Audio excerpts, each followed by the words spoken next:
It's Madden NFL 24 on EA Sports, and all eyes are on Jamar Chase. He's putting together one of the better seasons in league history. It's the Bengals and the Rams, and it's coming up next on Madden Football.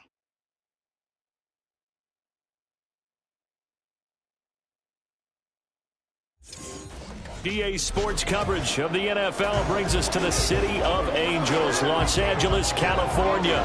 Straight ahead, a rematch of Super Bowl 56, and it should be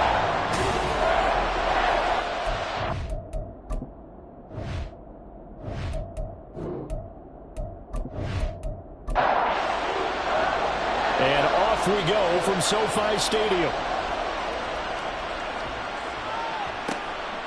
And no run back on the opening kickoff. It'll come out to the 25. Here come the Bengals now to take over. And they'll be led out by their ninth-year quarterback. And he's had such a sensational season to this point, leading the NFL in passing yards. He's been helped out a lot by an outstanding set of receivers, and he's quick to give them credit. But I think even they would tell you that he's the guy that makes this offense go. They'll come out throwing here on first down. Here is going to fall incomplete. You talk about this Rams defense. They find themselves just a couple of spots outside of the top 10 defending the pass, number 12 in the league. And while teams don't like to talk about it, they're pretty proud of their rankings. But this ranking is going to be put to the test today because they're going up against a top 5 passing offense in this one. They get 6. That'll leave them with 3rd and 4. Back to throw. He's got his target. That's complete. And he is going to have a Bengals first down as they're able to get the 3rd down conversion. I don't care who you put on him. He's going to be a handful in one-on-one throws. Yeah, right now, you're right. They're in man-to-man. Maybe needs some safety help. I would say that'd be a good idea. Double team him somehow. I'm going to have to make someone else beat me rather than let him shred my defense. Back to throw now on first down. Trying to get it to Chase, but it's intercepted. Picked up by Nate Hobbs. Now the return comes to a halt right at the 44-yard line. Well, it's no secret he's had trouble this year with interceptions, and this is a bad start for him. First drive, throwing another pick. No matter who's broadcasting his game, that's how the conversation begins. Throwing too many interceptions, can he take care of the football? If I were his backup, I'd be edging towards the coaches and saying, hey, how about giving me an opportunity? So the Rams in great position here as they get things started. And their quarterback, well, everyone knows he's got height, standing at 6'6". I tell you what, when he is on schedule for that week, secondaries take notice because you've got to stay alert back there on every snap. A truly powerful arm, one that's capable of challenging any level of the defense on any given play. That's why so many scouts preach arm talent when preparing for the NFL draft. A quarterback with arm strength to make every throw in the book, he's an asset to have in any offense. Now following the sack, they'll look to make amends on a 2nd down and 17. Operating from the gun, Baker dumps it off to Edwards. And he is across midfield from 149 to the other 49, a gain of just 2. Tall task ahead of him here, needing a full 15 yards to move the chains. Now on 3rd and long, they'll look to throw. And this is going to be incomplete. Oh, that's going to hurt a bit because they needed to come through with a completion there. Now a drive that started with great field position is facing 4th down. Here comes the Rams punter now, as he should be able to pin him back deep here with his first punt. And this one goes angling out of bounds, and it will be spotted inside the 30-yard line. Cincinnati coming back onto the field here for their 2nd drive. Remember last time out they threw the interception on their first drive. Good news, their defense backed him up, so it's still 0-0 here as they begin their 2nd possession. Yeah, one great way to judge a defense. How do they handle? Oh, he's hit. He lost the football. Put it on the carpet. And now the Rams have got it. Going the other way. And to the 43. So down inside the 45 to the 43-yard line. That's where they'll take over. The start of this game has me doing flashbacks and remembering when I was playing and seeing a similar start and seeing the head coach actually take a timeout and gather the whole team around him. and tell him everybody to get it together. Let's get some focus going here, because maybe he just sensed that maybe the whole team wasn't ready to play. Yeah, well, they've gone interception, now fumble. The pass there over the middle to start things out. And that's good for a pickup of 10 yards. And they'll be left with a second and about a foot.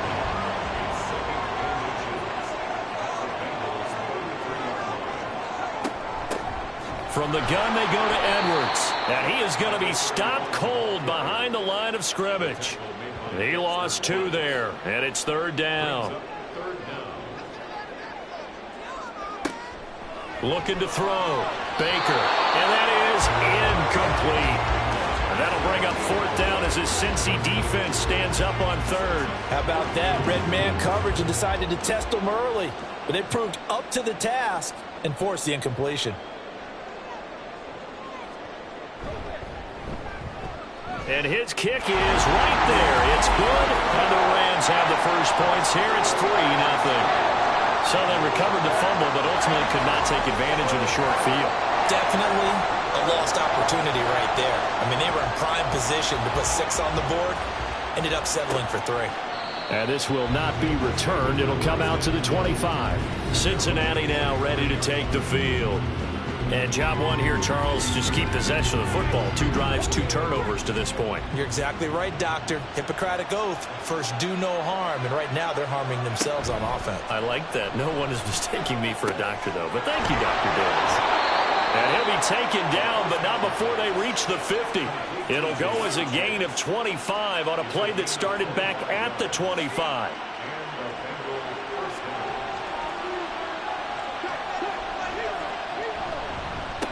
They'll run on 1st down. Downing. And he's going to be brought down inside the 45 at the 43. These are his numbers from last week's contest. A boatload of carries, 136 yards, and a touchdown. And the way they ran the ball last week has to bring a smile to the faces of the entire coaching staff, because not only are they seeing a back pile up yardage, they're seeing an offensive line in sync, and that bodes well this late in the season. 2nd and 3. Got an open man. That's David the Joker, the tight end.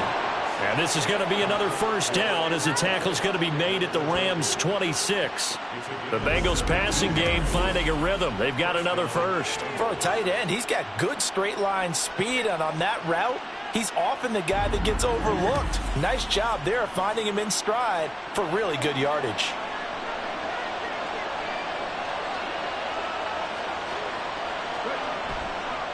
On 1st down, Downing. And he is met in his tracks behind the line of scrimmage. And it appears we've got a member of the Rams shaken up on that last play. The medical staff will attend to him, and we will step aside. So after the loss of a yard, they'll look to push forward here on 2nd down and 11.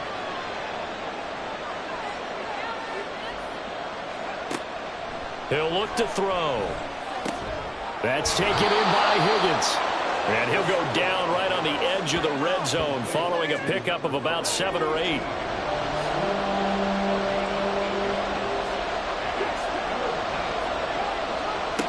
Out of the gun now on 3rd down.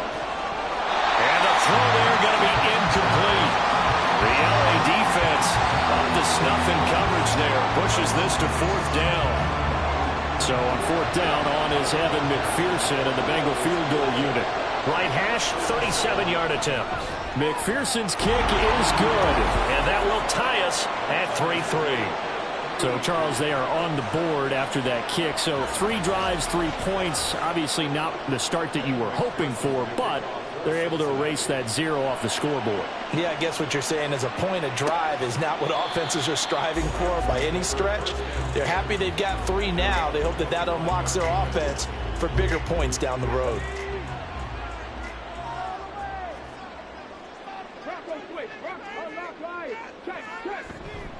The drive starts with a carry by Edwards. And the result here, a pickup of 8. Leaves him with 2 to go on 2nd down. A look at the numbers last week for Edwards.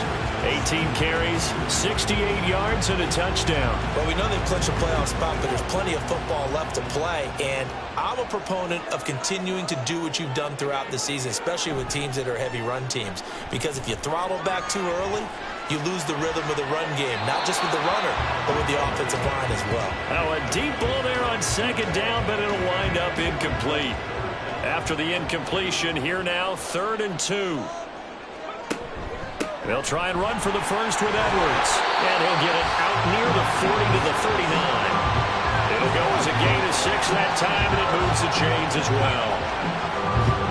So from the 39 now, they'll come up on a 1st and 10. Back to throw. Baker. He'll get this to Edwards out of the backfield.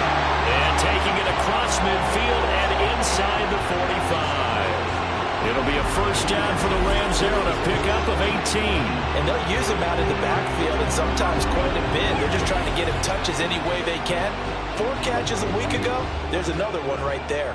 So they'll come up in Bengals territory now with a 1st and 10 at the 44-yard line. And that is caught on the right sideline, but out of bounds, says the line judge. The throw took him a little too far. It's 2nd down. On 2nd down, it's Edwards. And he'll get it inside the 40 to the 39. 4 yards the gain, and it'll bring up a 3rd down.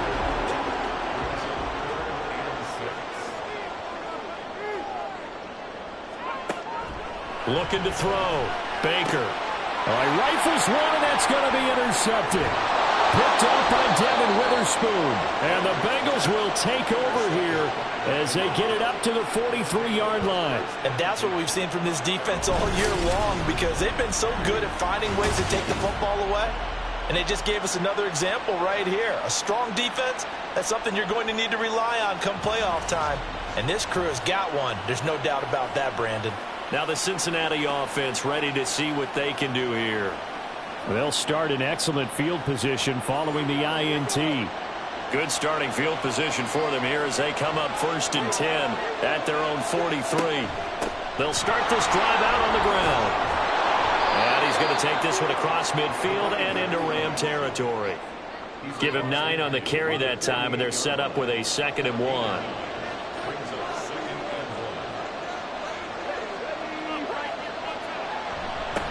They'll keep it on the ground. Downing.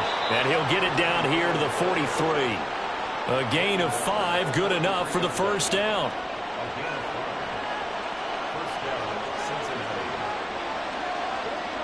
He'll drop to throw. He's got his man on the crossing route. This is Higgins. They picked up 5 yards last time. Now they double it and get 10 here.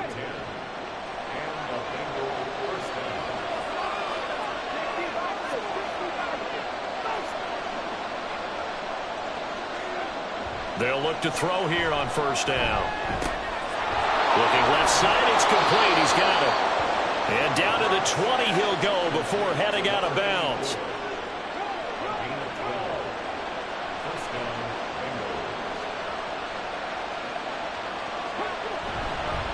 They'll run on 1st down. Downing. A gain of 3, 2nd down. I do know from experience that when you slow down someone's running game, you're now doing the dictating on defense. And guess what? Now you're getting ready to tee off on their quarterback because they have to throw it all the time. But you still have to be alert for them. He's going to be sacked back at the 23-yard line. It'll go as a loss of about 6, and now it brings up 3rd. Let's see what they have drawn up here. A little bit behind the line. 12 yards needed to gain a 1st down. On 3rd down, he'll drop to throw. And this is going to be incomplete. The LA defense up to snuff in coverage there. Pushes this to 4th down. Evan McPherson out for the Bengal field goal. He hit his first, this one from 40 yards out. McPherson's kick is good. And they will take the lead here in this battle of field goals at 6-3. So, Charles, they get to them with their first turnover of the game and then make it hurt a little bit extra with a field goal. And anytime you give the ball up, what's the first thing a coach tells his defense? Don't let them score off of this. You've got to put out the fire. In fact, in 2021? That's what one NFL coach termed his defense. The firemen. Go out there, guys, and don't let them put some points on the board.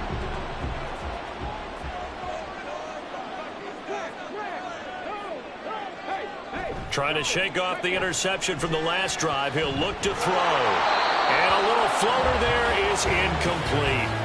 You talk about this Bengals defense. They were terrific a week ago in the win over Seattle. And the big difference in the game, their ability to force turnovers. Multiple, in fact. Being able to take the ball away, give it back to their offense, the big difference in the game. It was impressive. Now the question, can they duplicate it?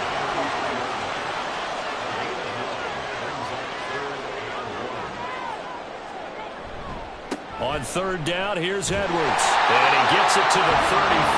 Good enough for the first. He needed a yard. That's exactly what he got. Earns him a new set of downs.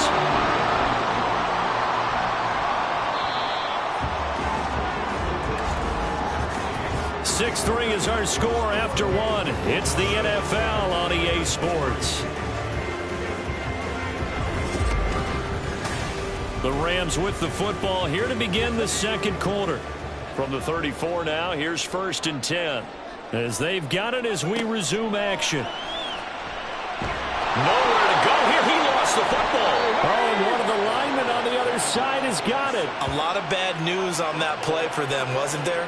Lost the football, lost a lot of yardage, but I think the good news outweighs it. Able to retain possession. That was big for them.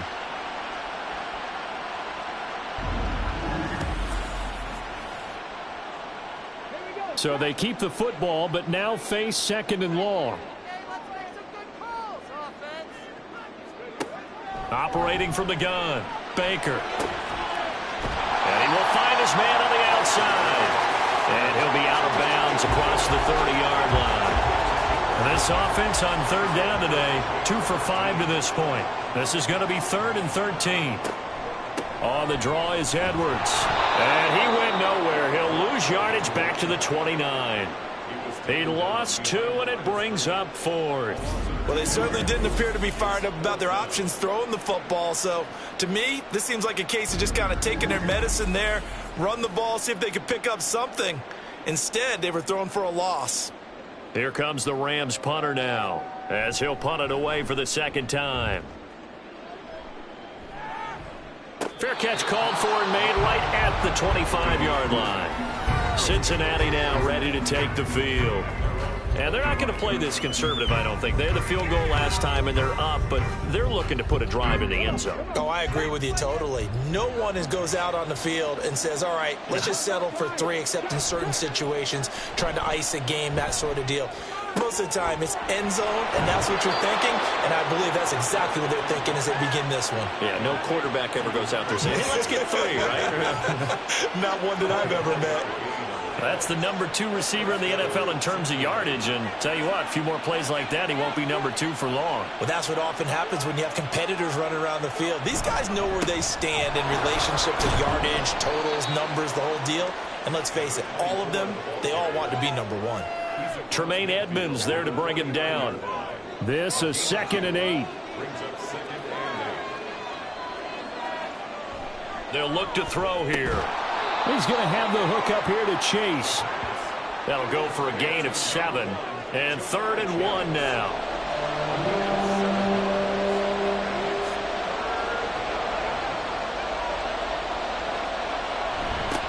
Now a handoff up the middle.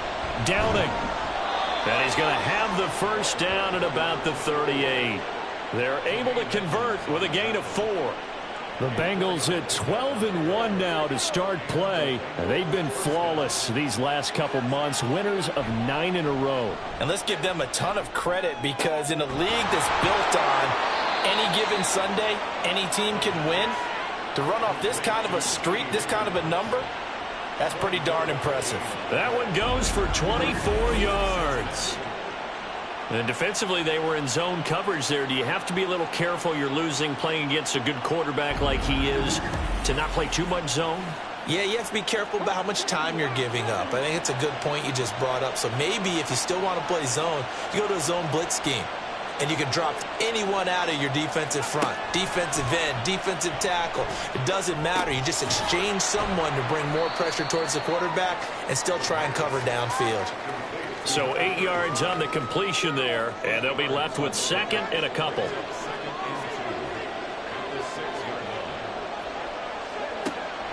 Back to throw here. Over the middle, he finds Higgins. And the Bengals are looking at first and goal as he's tackled all the way down at the 2-yard line.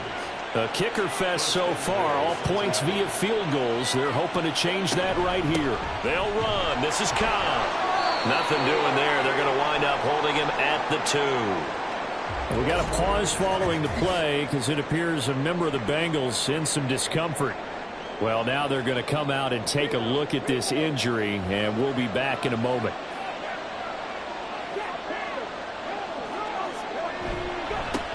They'll try to run this one in, and he will take it on in for a Bengals touchdown. A great play there. His 16th rushing touchdown on the year. And they are able to add on to their advantage.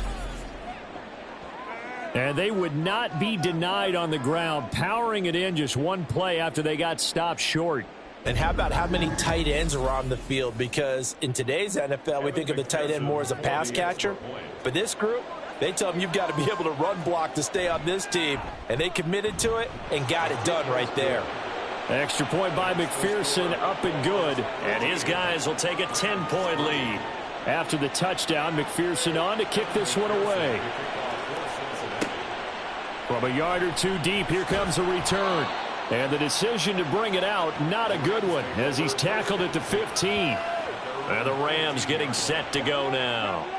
As the season winds down and you look at them in totality, you know, the offense has struggled. The defense has been pretty good, so I would imagine the changes this offseason may be more on the offensive side of the ball. And this is where we always hear the term complementary football, because as you noted, the defense has played well enough for them to win games, and the offense has held them back. So they've got to reward that defense by improving on offense. I don't know if you make a change, a quarterback, running back, tight end, doesn't matter.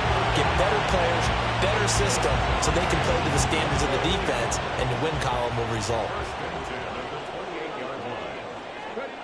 Here's Baker on first down. Throwing the out route incomplete. It's Harrison. So the completion good for 6 yards, and it's second down.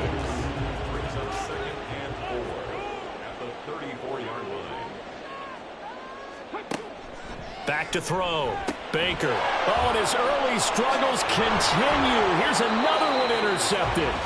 And the return here is stopped at the 35-yard line. Boy, he had to fit that into a pretty tight window over the middle. And, Charles, I think they were in zone defensively, weren't they? They certainly were. Nice read on your part. And sometimes the quarterback isn't fooled between zone and man. Sometimes just fooled by the type of zone that he sees. Because oftentimes, those linebackers will vacate and run downfield with receivers. In this case, he played a pure zone and was in the wrong spot for the QB. Now a play fake here on first down. Throw left side complete. That's Benson.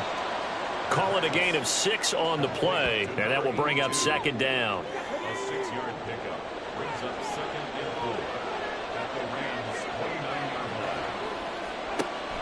They're going to look to throw. Able to find Higgins. And Higgins is going to have a Bengals first down as he'll get this down to the 23. It's a gain of 6. First down, Bengals.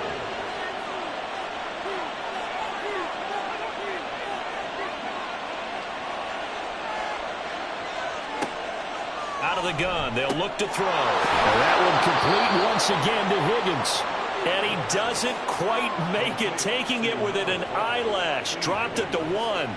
Back-to-back receptions for him, and it's another first down. I think he has to be saying to himself, how did that not wind up a touchdown? Remember, he just did the tip of the ball to cross the plane. It's not going to get there, but they're going to be set up in great shape with first and goal. They'll try and run for it on first and goal. And he is in. Touchdown, Bengals. A great effort there. His second TD of the game and 18th of the year. And his guys now an extra point away from taking a 3-score lead. So his strong first half continues as he finds the end zone here for the second time. And definitely good blocking at the point of attack, and you just have to love watching the way he can create space down near the goal line, and he's able to take it into the end zone. Extra point by McPherson, up and good. And that'll make this a 3-score game now. The lead moves to 17. And he won't return this one. He'll go down to a knee, and they'll start at the 25. The offense for Los Angeles returns to the field. Still early in this one, Charles, but the last time this offense was out there, they threw their first interception of the ball game, so trying to avoid repeating that mistake here on this drive. And to put a positive spin on it, at least it happened in the first half and not in a close game in the fourth quarter. But you're absolutely right, partner. One of the last things this offensive quarterback wants to witness again in this game. Kind of an obvious question, Charles, but anything you try to avoid after your first pick, or you say it's one interception, we're still in the first half, I'm about to do the same thing? I think you want to avoid playing scared, and put it into the mind of the quarterback that you've lost confidence in him. Make sure you get some throws that he's going to be able to complete, make him feel good about himself, and continue to run your offense. It's a pickup of 12, and that'll set up a third down. This offense so far on third down, they've converted just 2 for 6 thus far. They need just a yard here. It's 3rd and 1. Able to find the open man. That's complete. And he is going to have a Rams first down as they're able to get the third down conversion. This offense finding its legs now. Here's another 1st and 10. From the midfield stripe, they'll look to throw. It's incomplete. Took a shot, couldn't connect. Well, this defense is certainly organized and playing off of each other because the rush is providing pressure and the coverage is forcing incompletions and capitalizing on mistakes. When you get every level on defense hitting at once, you get first half scores just like this one. Baker now to throw on third down. Checks this down to Edwards out of the backfield. And he'll be brought down at the 48-yard line. That's going to bring up 4th down, only a gain of 2 there. Here comes the Rams punter now as he's on to kick it away.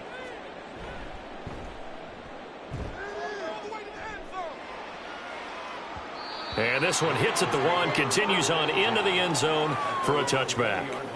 Now the Cincinnati offense ready to see what they can do here. Still more than a minute to go, so there is time if they want to mount something here. Not only time, but they have 3 timeouts at their disposal as well, so that changes everything that you're doing here. Without those timeouts, you can only work the sidelines, hoping to get out of bounds. Here, the middle of the field's still available because you can call timeout and regroup. Now the Bengals going to use the first of their timeouts, as they'll stop it with just over a minute to go before halftime. Options galore here, 2nd and a few inches. They'll set up to throw. Got a man open. It's Chase. And Chase going to pick up a Bengals first down as he'll get this up to the 34-yard line. They'll drop to throw. Dancing to, and he can't find anywhere to go with it, and he goes down. He couldn't get rid of it. He takes a sack for a loss of 6 to bring up 2nd down.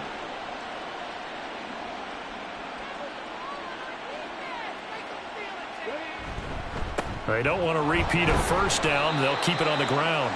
And he's going to be taken down here as that will lead us to the end of the first half of play. So we have reached halftime here, and it's the visiting Bengals out in front. As we'll send you back over to Orlando with our EA Sports Halftime Report, here's Jonathan Coachman. Okay, Brandon, time for a sprint to the finish, as it's time to get you caught up with what's happening around the NFL here in a pivotal Week 15. We'll begin up in the Steel City, Acrisure Stadium in Pittsburgh, where it was the home team who were able to hold serve and get a victory in their stadium. 20-13, the final score. From there, let's head west to see what's going on with the Raiders at home in Las Vegas. And they have the lead in that one over the visiting Minnesota Vikings.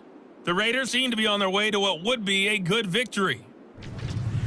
Finally, we head to the shores of Lake Erie. See what's going on with the Cleveland Browns. And they were losers in their ball game as the visiting Buffalo Bills come in and took it to them. Josh Palmer a touchdown catch in the victory.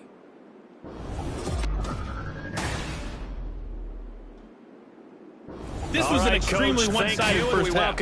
One team showed up, ready to go. The other's been in a daze thus far, but there's still plenty of time left for this one to tighten up significantly.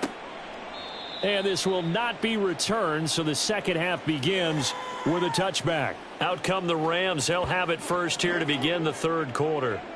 And you have to think, Charles, down 3 scores already.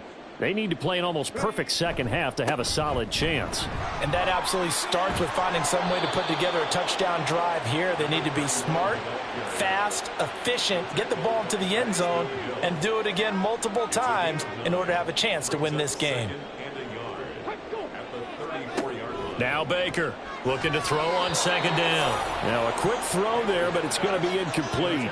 And there's another stop. One of the league's best defenses is certainly bringing it again this week. Baker from the gun on third down. That is caught. And he'll go out of bounds, it looks like, right at the 40. Just his second catch of the game so far. This one moves the chains. And Brandon, from our time in college football, where receivers weren't running the traditional NFL route tree, one thing they did learn: find open areas, find soft spots, and set up and catch the ball. And I think we just saw that there. Yeah, we saw that indeed, picking up the first. Daxton Hill there to make the stop on defense. Again, it's Edwards. There he goes, right side. And he'll be out just a yard or two shy of the 30.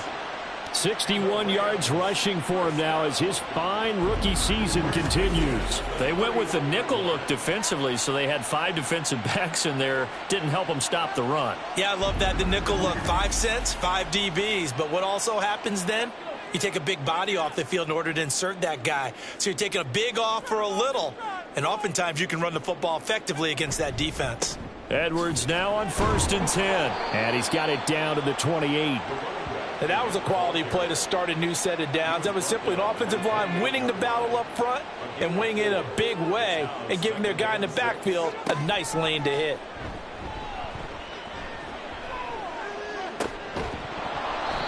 A second down pass play there, but it's incomplete. Well, they certainly aren't letting up today, partner, because they've forced big turnovers already, and it's been incredibly tough for them to get yards against, let alone put points up on the board. And this time he's got the hook up. It's complete. And he is going to have a Rams first down as they're able to get the third down conversion. And we got a pause following the play because it appears a member of the Bengals in some discomfort. So as the medical staff takes a look, we'll step aside. To throw is Baker. Throwing on first down. And he's going to go down here, a sack. They push him back to the 34. The defense rising to the challenge and setting him back on the sack. Now that was a passer's nightmare. The front door totally shut down by the defense, so he kept going backwards, hoping to find another avenue of escape. It didn't exist. So second and long, and got to be careful not to fall out of field goal range. Out of the gun, they give to Edwards. And they won't fare much better here as he maybe gets back to the line. No gain on the play this time, and it'll be a third and long situation coming up. Looking to throw. Baker.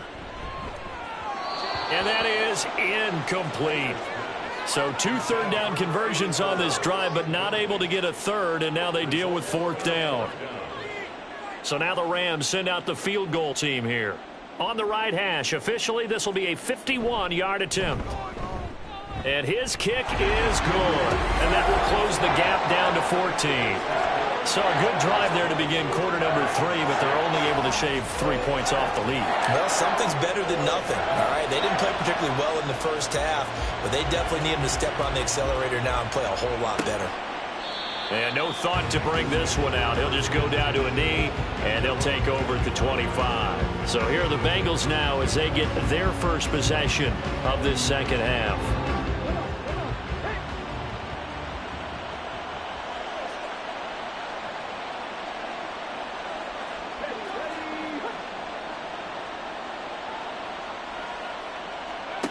They'll come out throwing here on first down. Quick hitter here. It's complete. And he gets this up just shy of the 30 to the 29 before he's out of bounds. 2nd and 6, just inside the 30. Up the middle they go. Downing. And he'll take this to the 32, a gain of about 3. Typically, we think it's the strong safeties that are better tacklers, especially closer to the line of scrimmage amidst traffic. But in this case, how about the free safety coming up and making the big-time play? And he'll be taken down, but he does have first down yardage. 5 yards is the pickup there as that extends this drive. And a good quarterback facing zone coverage. If he has just a little bit of time to survey the scene, that's what's going to happen. No doubt about it. If there's no pressure, he's going to continue to pick them apart because he'll have all that time to find someone open downfield. You can only cover for so long. So maybe they want to go to a zone blitz scheme, get a little bit more pressure. Remember when Carolina did that against Denver? They lost the game ultimately. They dropped the defensive end out, and he ended up with an interception in that game in Super Bowl 50. Maybe some sort of scheme like that to try and get more pressure at the passer. Here comes 3rd and about a foot. Back to throw again. He's got his target. That's complete. And he'll be out of bounds just shy of the 40. 12 yards there as they keep this drive rolling. It's another first down. That's the 3rd time on this drive that these two have connected with each other. They've got a real rapport going. And right now, it's paying off with big chunks of yardage as shown by that last play.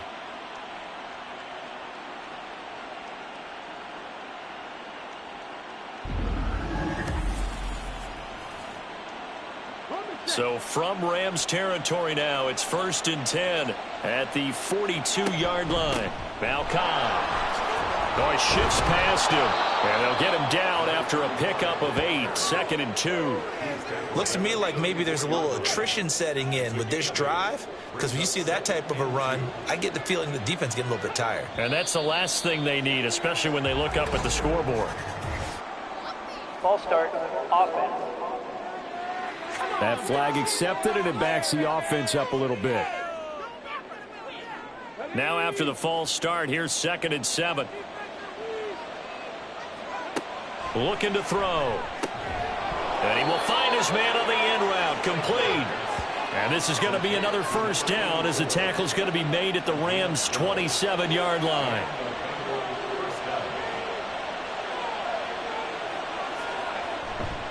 On play action, they'll throw. Open man is Higgins. And down he goes, taking it inside the 10, just shy of the 5 at the 6.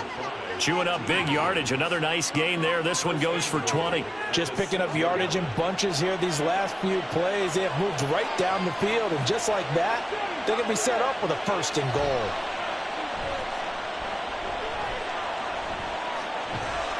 And he gets halfway there from the 6 to the 3 on a gain of 3. Oh, partner, just a second earlier, and they might have had him because they certainly thought they were going to close in and drop him behind the line of scrimmage, but he had just enough time to dodge the pressure, and he ends up getting yardage before being stopped. And just a short gain that time as they're able to get him down. They get 3 yards closer, but still work to do. It's 3rd and goal.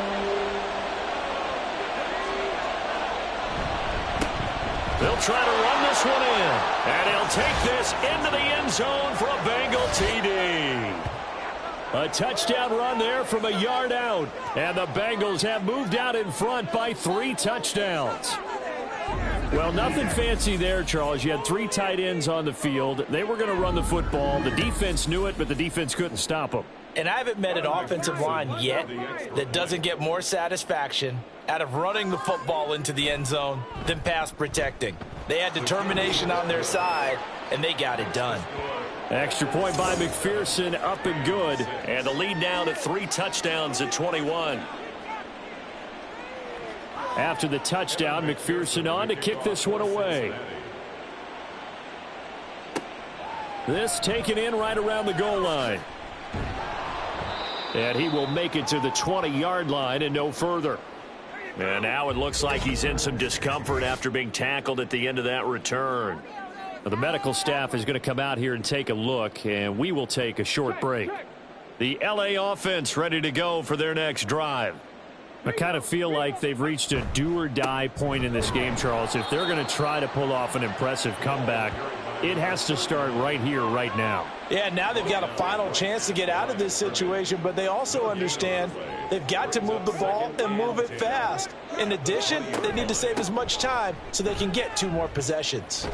And he'll go down at the 26 following a gain of 6.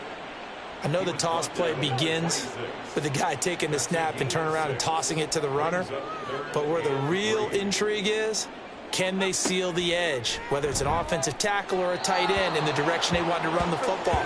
If they do that, that's the result that you get, that type of a gain. If they don't, oftentimes it's not a very successful play. Here comes the Rams punter now, as he'll punt it away for the 4th time today.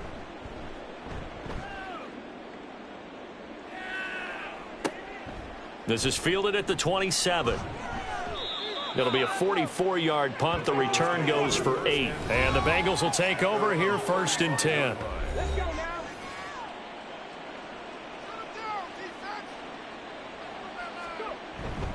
They'll start this drive out on the ground. And he's able to get this to the 40-yard line before he's out of bounds. 72 yards for him on the ground now, and 3 touchdowns to go along with it. They just look like they're having fun out there. Big lead. There's another big play on the big run. I mean, they can't be stopped. I'm a little bit older than you, as you well know, partner, and you tend to tell me that all the time. But there used to be a big-time song, and the lyric was, "Summertime and the living is easy." Right now, it's football time, and the running is easy for this crew. And little room to maneuver there. He gets it down to about the 39. We got a pause following the play because it appears a member of the Bengals in some discomfort. While they come out and take a look at him, we will step aside for just a moment. Here now, 2nd and 9 from the 39-yard line. Now back to throw. And the Rams got him. They bring him down. Marquise Bell came in there hard on the blitz and got him down 9 yards behind the line of scrimmage. 3rd and 19. On the draw, here's Cobb. And he'll be brought down at the 45-yard line. Call it a gain of 4, and it'll bring up 4th down.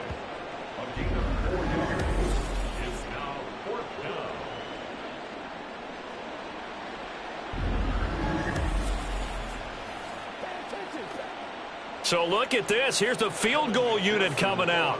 And he is going to need to bomb this one. McPherson's kick is good. Well, I don't know if you ever go into a game expecting to attempt a kick of 62 yards. Charles, not only attempt it, but make it one of the longest kicks that we've ever seen. Yeah, I'm not sure you ever go into a game expecting to kick one of this distance, but all the better kickers, they do dream of it. And they show what they can do in practice and convince their coaches to give them a chance. That one surely paid off. Now the Rams offense, they work their way back on the field. They trail here by 24 points. Got to get going soon, you'd have to think, as they come up 1st and 10.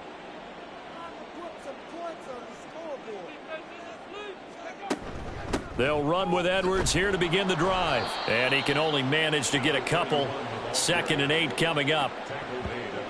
2 yards on the carry there. It'll be 2nd down. Brings up 2nd and 8.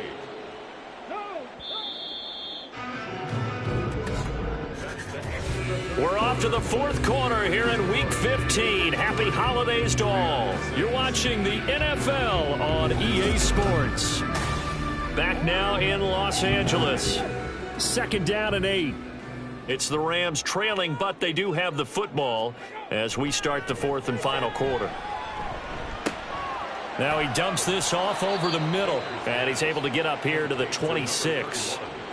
One thing I think that's safe to say defensively, the tackling's been really good. And because of that, it's been very, very hard for them to move the ball because you're not getting the benefits of run after catch. You're tackling them almost on the spot. That means you have to run extra plays, harder to move it. Only able to gain a couple there, and that's going to make it 4th down.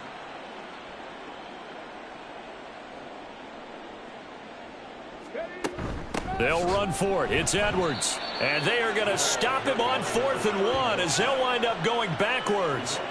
No luck for the Rams as they fail here on 4th down. And the Bengals are going to get it back in terrific field position. Well, at this stage of the game in the second half, down 3 scores, I guess they felt like they needed to push. And let's face it, with this deficit, if they give up another score here after they didn't get it, does it really matter? Right. It really doesn't. They had to go and try and make something happen if they had any chance of winning this game.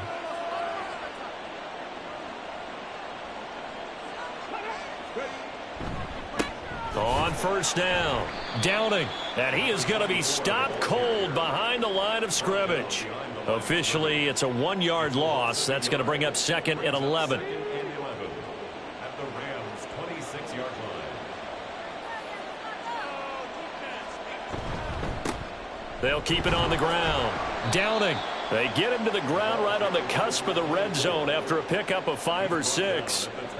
Now the Bengals on 3rd down. They've had good success, 5 for 8 to this point. This will be 3rd and 5. Here's a play fake as they set up to throw. And that nearly intercepted. Boy, for a guy known for his hands defensively, that's a ball he probably thinks he should have come up with. But instead, it's 4th down. Evan McPherson on for the field goal. A 37-yard attempt. McPherson's kick is good. And that will extend their lead even further. So the starting field position was terrific following the surprising turnover on downs, but the end result, only 3 points. Simply stated, I think you have to look at that as a missed opportunity. The return man down to a knee, and this will come out to the 25-yard line. And the Rams now coming out on the field. Well, I think that the folks here had hoped that maybe this home atmosphere would carry their guys to a surprise victory, but it does not appear that that's going to be the case. Just too much to handle on the other side in this one. And his throw's going to be incomplete. And that's another play that's painted the picture of this game overall. It's been a blowout. It's been continually fueled by big turnovers and stops for one side and an inability to advance the ball from the other. And 2nd and 10, he'll look to throw again. Firing quickly here, and that's complete. And he'll be upended at the 28-yard line. Just a 3-yard gain there. Here's 3rd and 7.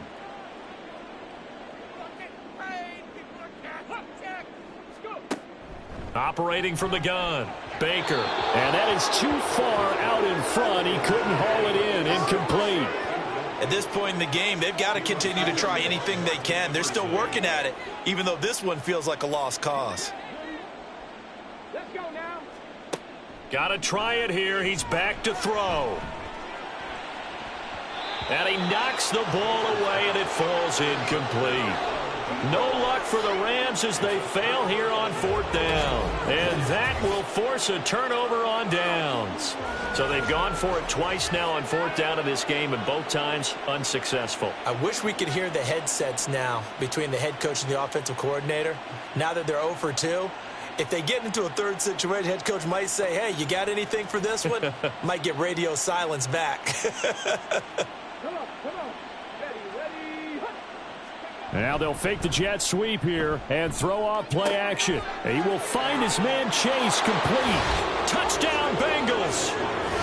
Jamar Chase with career touchdown number 175, tying Emmitt Smith for 2nd most all-time. And the Bengals add on to their lead, and it's looking like that win streak is going to extend another week.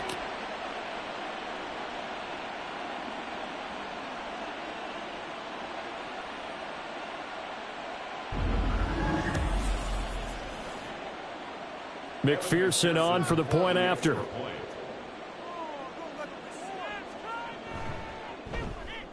Now this one was over a while ago as they just add on to their big lead.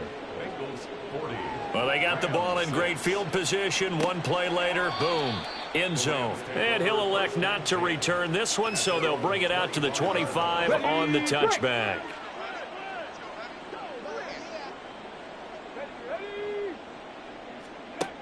Here's Baker on 1st and 10. Got a man, and he hits him in stride. And he's going to be dropped following a pickup of 7 past the 30 to the 32. They'll operate from the 32-yard line here, 2nd and 3. Back to throw. Baker. And a grab over the middle by Stocker. And he'll be taken down, but not before they work it across midfield. So they'll come up in Bengals territory now with a 1st and 10 at the 47. Looking to throw. Baker. And he's got his man in stride, complete. The result, only 4 yards there on the play. And it's 2nd down. It's now 2nd and 6 at the Bengals' 43-yard line. They'll look to throw again. His throw incomplete. Certainly looked like someone was very confident in his ability to fit that one in. I would say he was overconfident because there wasn't a whole lot of separation there. Had that one covered pretty well downfield and knocked it away. And now the 3rd down throw incomplete as well. That incompletion is not a surprise with the way that this one has gone, and the frustration of body language is evident everywhere. This team, they've really been put through the ringer in this one. As expected, they're going for it to keep the drive alive. And it's incomplete. They cannot convert, and they turn it over. No luck for the Rams as they fail here on 4th down. And the Bengals will get the football back. And that makes them now 0 for 3 on 4th down attempts. A lot of people would say they're showing a lot of guts going for it this many times on 4th down. I think they'd have to start thinking with their head a little bit more than with their gut and their emotions because it's not working for them. They've got to figure out what's been going wrong. And nothing much materializing there on the 1st down run. He'll get a couple, and that's it. Here's a 2nd and 8. It's 2nd and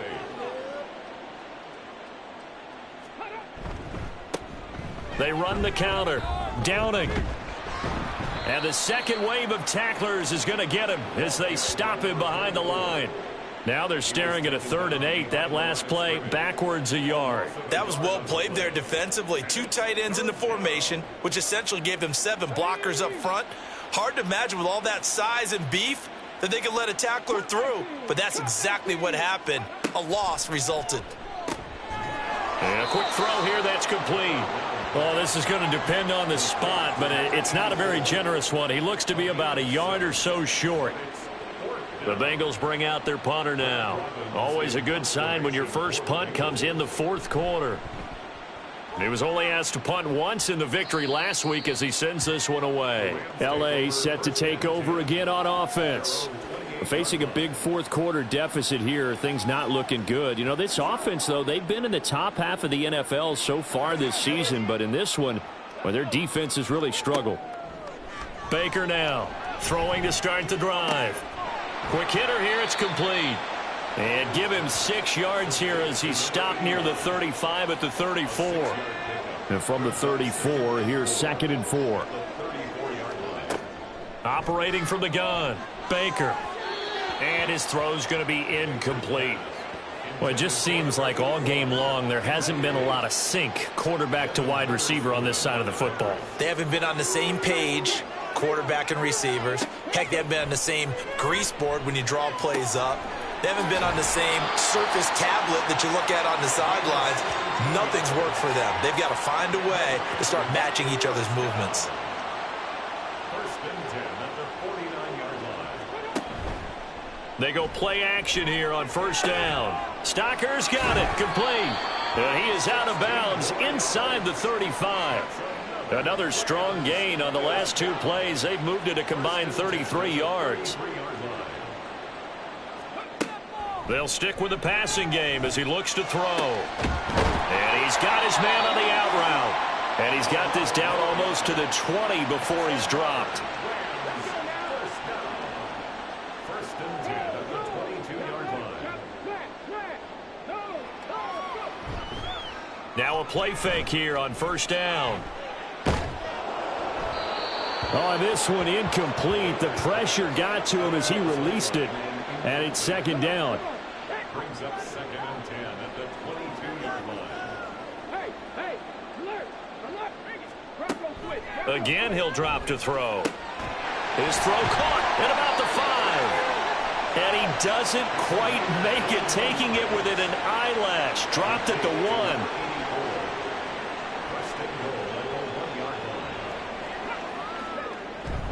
Edwards is going to take this one in for a Rams touchdown.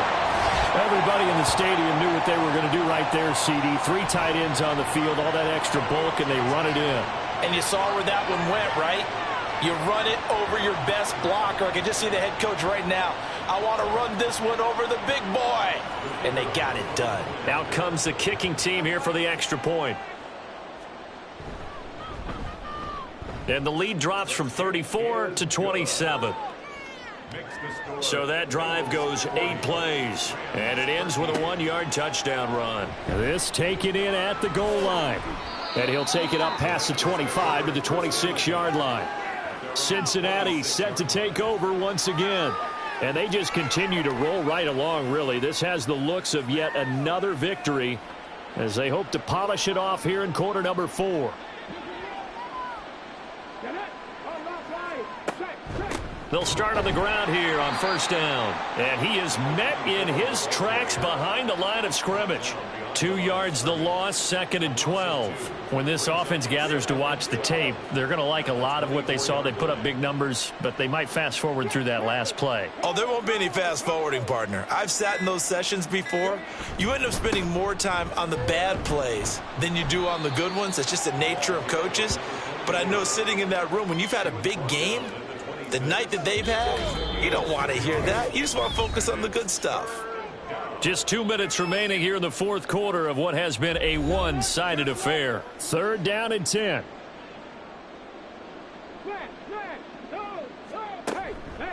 They'll run with Cobb, and he'll be stopped at the 27-yard line, well short of the first down marker. Absolutely love the effort there. The ability to flow from his inside spot and stop that one at the line of scrimmage. Nice linebacker play. The Bengals bring out their punter now as he'll kick it away for the 2nd time.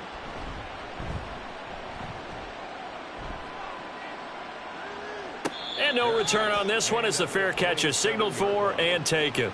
The Rams ready to go on offense. We said it at halftime that they would need a nearly perfect second half to erase that deficit that they were facing, CD. But unfortunately, the second half has pretty much been a carbon copy of the first. Yeah, that early lead was almost insurmountable the way their opponent was playing. And, partner, they do have some good news, though. This one is getting close to being over, and they can try and hit the reset button starting tomorrow. Now Baker throwing again on 2nd and 10. That ball caught by Harrison. And he'll be taken down, but not before they work it across midfield. That one good for 26 and a first down. Well, this game was decided a while ago, and that completion there, it's going to artificially inflate his passing numbers. So right now, the only one really applauding probably his agent as he thinks about angling for a new contract.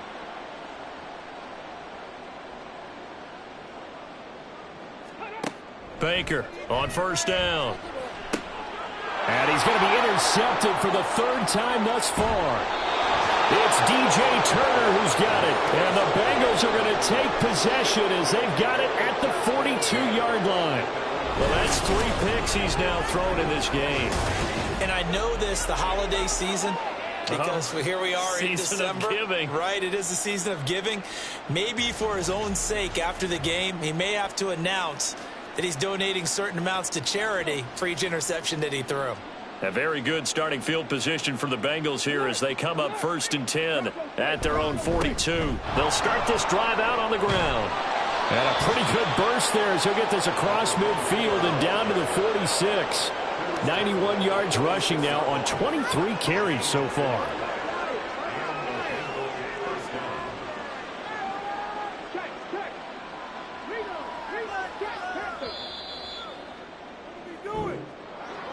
Charles, a lot of happy faces heading into the tunnel as this one ends, and understandably so. Not only did they get the win, but boy, their offense was on fire in this ball game. And, partner, I have no idea what the top speed is on one of those high-end sports cars. What's the top gear you can get into? This offense, they certainly were there in this one, huh?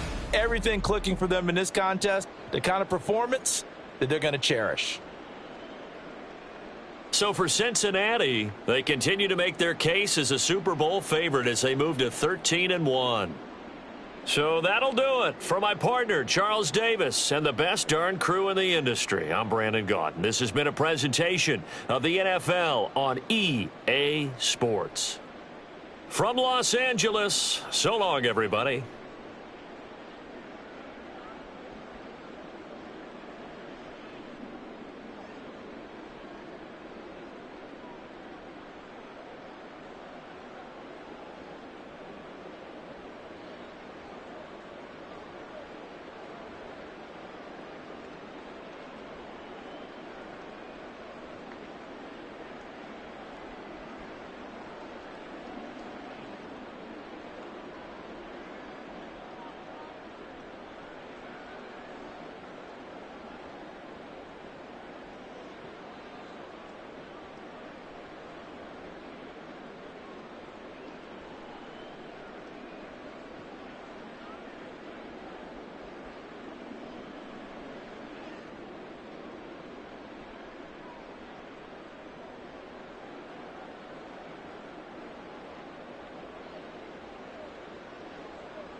It's Madden NFL 24, and all eyes are on Dalton Kincaid, who's closing in on 1,000 yards receiving on the year.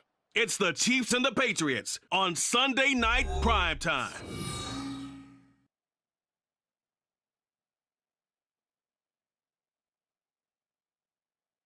The usual sea of red here in this spectacular venue has been turned.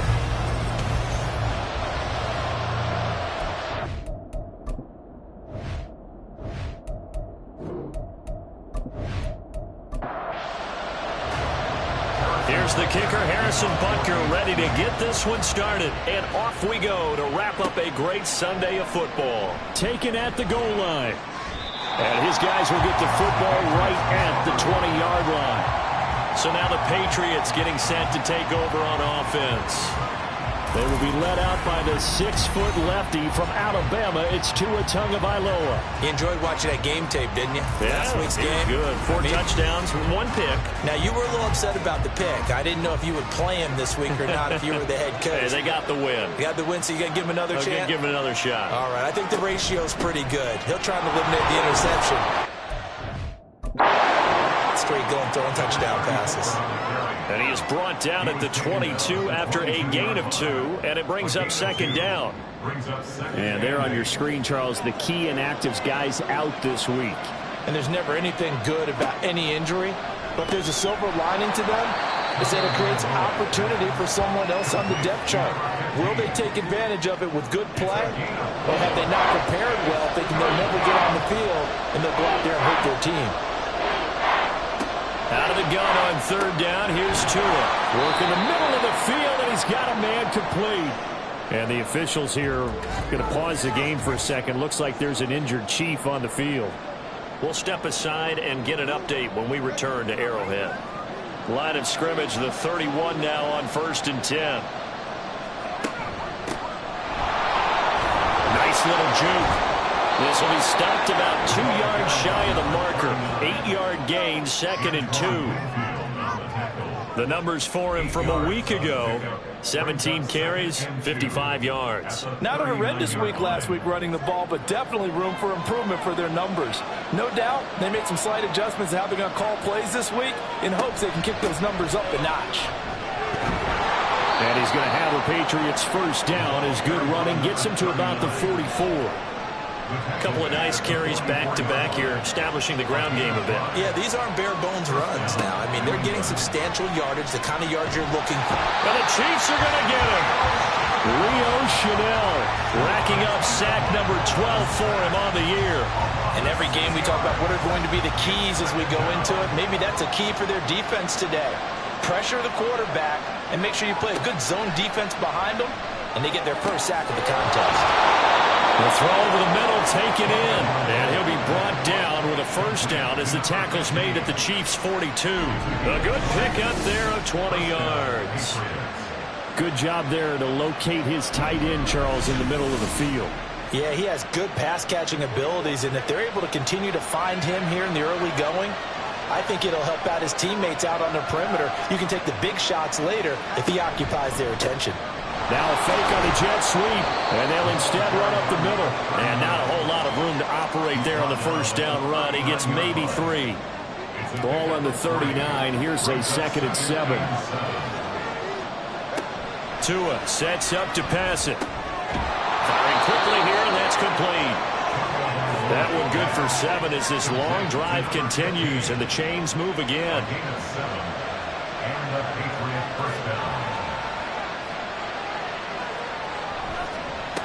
They'll run on first down. Trailer.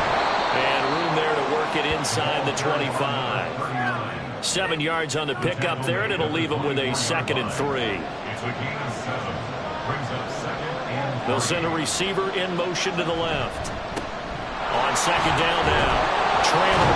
And he'll be brought down at the 21, just shy of the 20 in the red zone.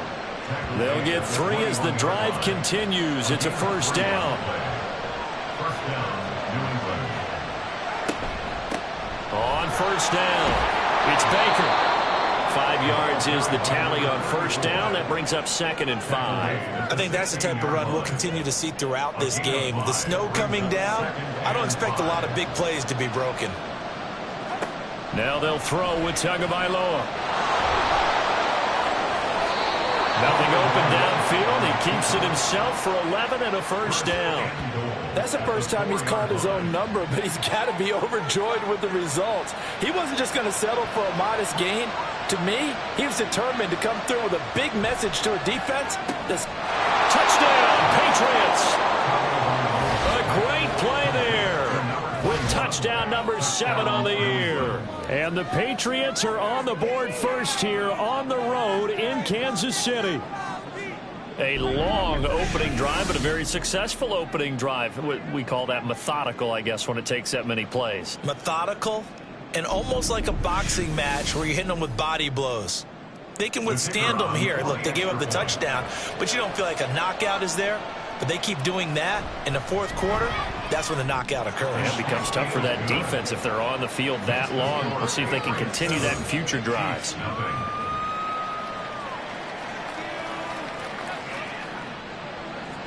The kicking unit out for the Patriots as they send this one away. Taking it about the 1. And able to get this out to the 25.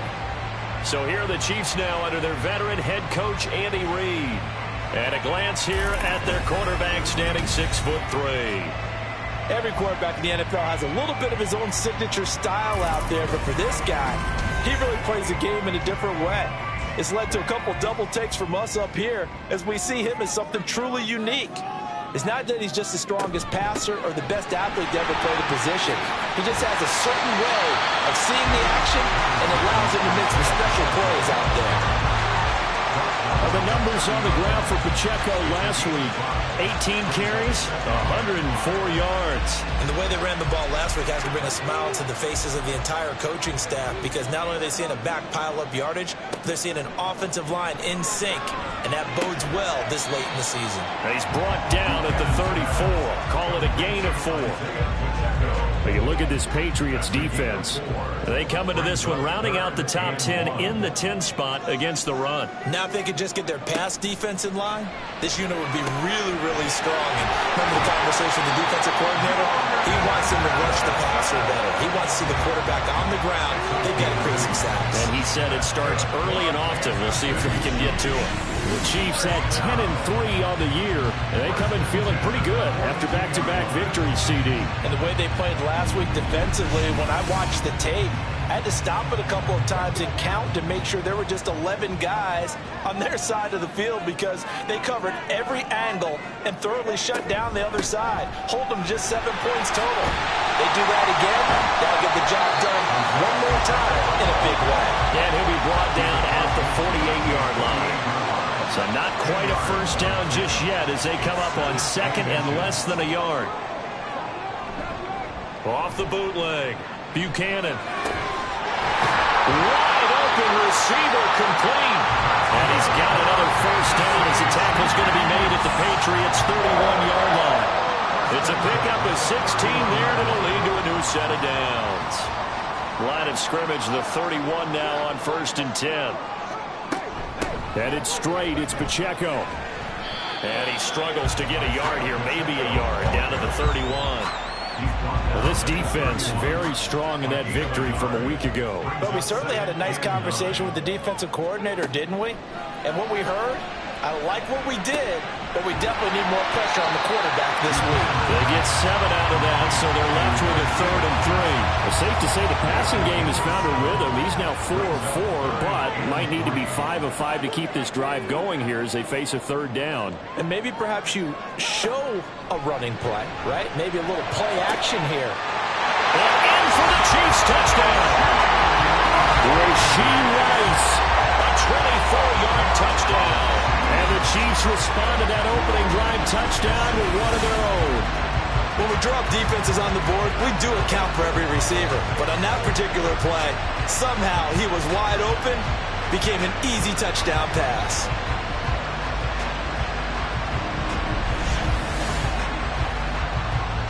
Harrison Butker is on for the extra point.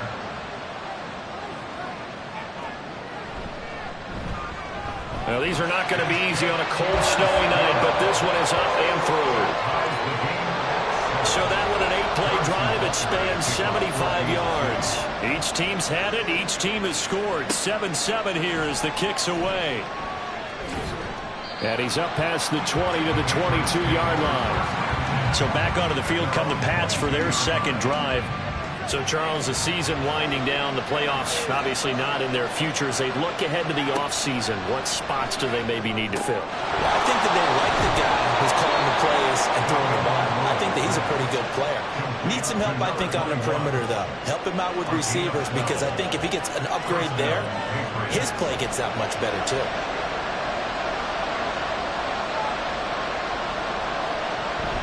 Now Tua on the bootleg here.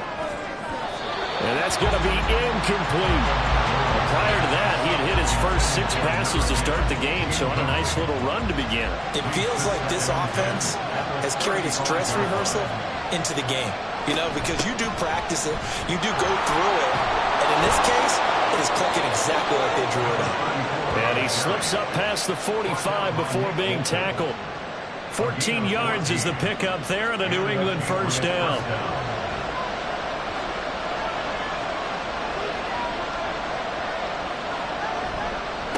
They'll try the left side. Trailer. There for the tackle was Trent McDuffie. This defense for the Chiefs, they were terrific in the win over Tennessee a week ago. And every defensive team that we talk to, they spend a lot of time talking about creating turnovers. And anytime you get 2 or more in a game, you've had a really good performance. They exceeded that number in a huge way.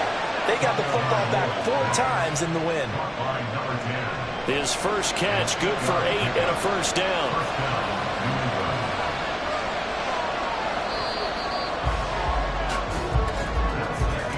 7-7, our score after 1. Start of the second quarter, and it's the Patriots in control of the football as they've got it with a 1st and 10. Now a handoff up the middle. Trailer, and just no chance of turning the corner. He can only get back to the line of scrimmage. 2nd and 10 coming up.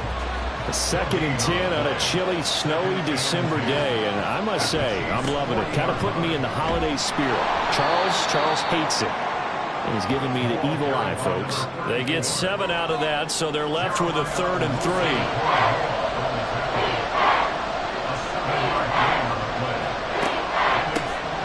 They'll keep it on the ground. It's Baker, and he will have a Patriots first down. They needed 3. He doubled that. He got 6. On 3rd down, that's a good job of situational football and understanding where the first down marker was and getting there. Here's Tagovailoa on 1st and 10. Well, that one drops down, incomplete. Good coverage there, forced the ball free, and it's 2nd down. Throwing now is Tagovailoa. And he comes back with one complete. And out of bounds right around the 20. Now the red challenge flag makes an appearance as Andy Reid wants a second opinion. Did he keep those feet in bounds? That's the question they've got to decide. And I got to say, watching it in real time, it was awfully close. Yeah, it certainly looked like a heck of a catch because he didn't appear to bobble it, which could complicate things. But even with the benefit of replay, that's pretty tight. Well, here's the call. So the challenge there does not go their way. This will indeed remain a completed pass. Now a third down throw, but it misses the target, incomplete. I think that's a good job there defensively. They did allow him to drive all the way downfield, but once they got their backs to the goal line, they really turned up the pressure. Yeah, they let him get all the way down here. Now the field shrinks. They've struggled to convert, and that last incompletion brings up fourth. And his kick is indeed good, and they take the lead here now at 10-7. Well, in a close game like this, obviously you want the touchdown, but certainly they will take the 3. And they'll be okay with that, but let's throw a little credit to the defense as well. I'm just glad this doesn't come down to a debate, right? Which side won, partner? Because the defense, hey, we didn't give up a touchdown. The offense, hey, we put 3 on the board. Either way you look at it, I think both sides gained something out of that drive.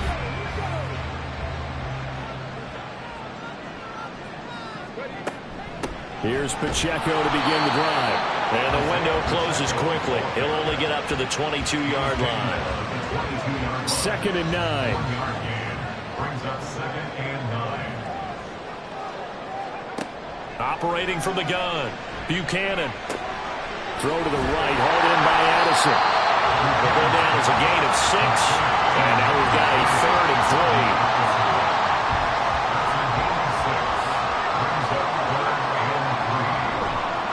Off the bootleg. Buchanan. Able to find the open man. That's complete. And he will have a Chiefs first down, I do believe. Yes, he's got it by about a yard there on 3rd and 3. First and 10 at the 32-yard line. They run it with Pacheco from the gun to about the 35, 2nd down. And hold on here, because on that last run, it looks like we have a player who was shaken up. We'll step aside and get an update when we return to KC. 2nd and 7.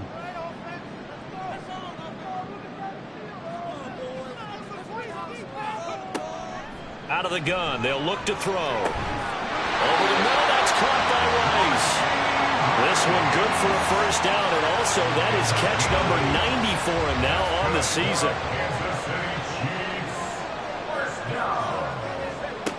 Back to throw. Buchanan. Open man right slide is Rice. And they'll whip this down to the 40-yard line. Tackled there. Another first down as he went right back to the same well, this time for 17 yards.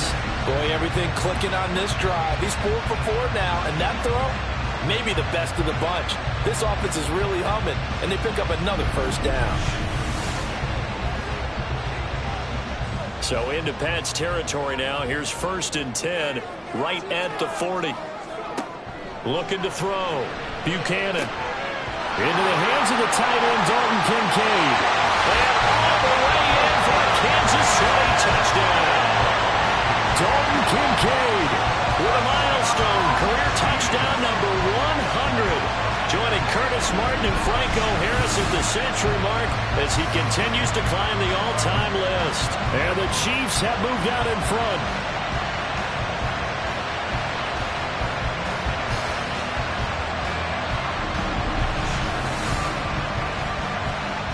Butker on for the PAT.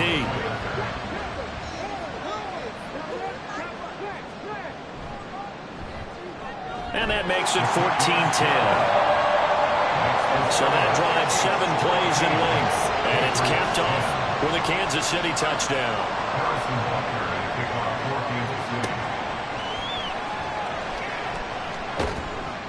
And he'll get it up just past the 20 as his guys will go to work at the 21-yard line. New England's offense set to go.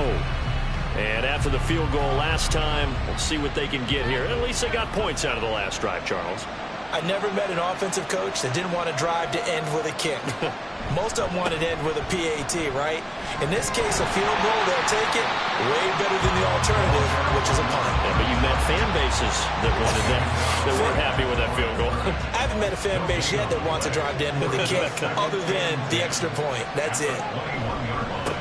On second down, Trammell. And again, the run defense stout this time. He maybe gets back to the line of scrimmage, but no more.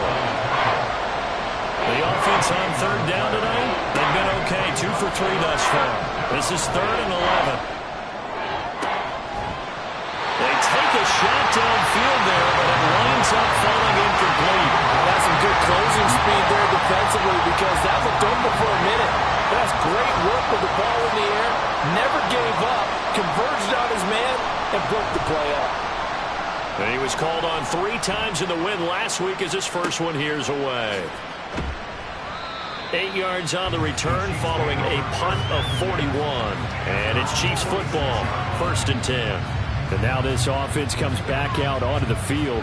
And thus far, the weather has not slowed this offense down one bit. They've looked good so far in the first half. They certainly have. And think back to our meeting with the head coach. And we asked him, because we saw the forecast for this game, didn't we? We said, hey, have you prepared for this? And he talked about the different drills that they've done in adverse conditions, the wet ball drills, things of that nature. He said, I don't think it's going to slow us down much. We tend to handle it pretty well, and he's been right. Looking to throw on second down. Buchanan. He gets it to Addison. And he's corralled, but not before getting it inside the 35. That goes for a Chiefs first down, 14 yards. Well, that certainly has to feel good. It's not all the time that the play caller should get all the credit. Sometimes I think in the huddle, the quarterback just says, hey, who's going to make a play for me? I just need something right here. And the end result there, nice first down. Drive keeps moving.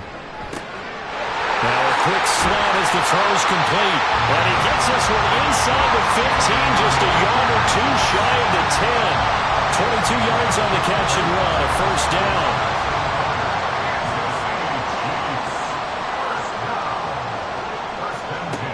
From the shotgun, he'll look to throw. Complete to Addison on the out route. And inside the 5 here before he's out of bounds, right at the 3. That'll give him 8 that time, and it'll be 2nd and a couple.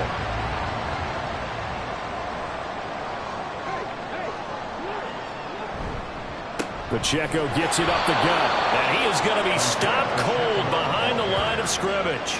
2 yards the loss, and now they go from 2nd and 2 to a tough 3rd and 4. Brings up 3rd and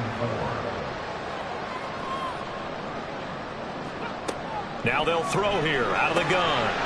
And that is caught. Touchdown, Kansas City. Dalton Kincaid. 2 catches, 2 touchdowns here so far. And the Chiefs are able to add on to that lead.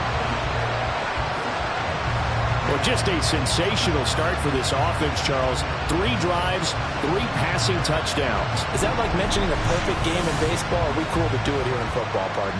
No, I think you can do it here in football. I think perfect game in baseball, that's its own category. Yeah, I think you're right about that. Could not imagine a worse start for that secondary. Or let's face it, a better one for this offense. No chance they stop passing now the way that it's going. I think they'll continue to press the ball downfield and hopefully reap the same results. And it'll come out to the 25 as he will not attempt to return. Out comes the New England offense to see what they can do this time. And this not an easy situation. You're down early, in the elements, you're on the road. How do you get the mojo back? Well, one thing is to remember that as an offensive player, you have a much better idea of what you're trying to accomplish and where you're trying to go than the defender. So in this case, because you know it, you can make your cuts with a little more decisiveness, maybe a second fake, some double moves, things of that nature, to go ahead and try and put some pressure on the defense. Tagovailoa working out of the gun. And that one too far in front. He couldn't reel it in. It's incomplete. I know coaches tell us all the time that having a powerful arm isn't the #1 thing they look for in a quarterback. But when you're trying to throw inside routes and you need to put some heat on it, it helps have the big gun. In this case, just a little bit too much. And he will have a Patriots first down as they convert on 3rd and 3 with a nice gain of 7 yards.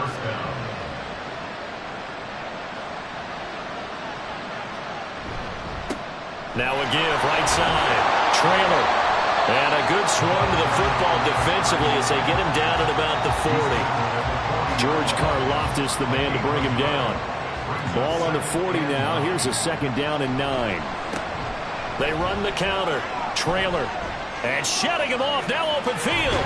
And they'll get this well past midfield before being stopped just before the 35. 55 yards rushing for him now as he's run it 11 times. I think they like this drive a little bit better there, partner. Running game helping out, picking up some of the slack. Because remember the last drive, they went 3 and out.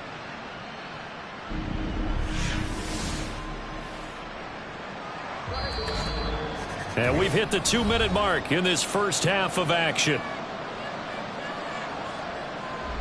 So from the 36 now, 1st and 10. Here's Tagovailoa to throw. And that throw behind his man. He missed him. Incomplete. Now a 2nd and 10. Tua going to throw. And this time he's got the hook up. It's complete. 9 yards, not quite enough, and they'll be left now with 3rd and 1.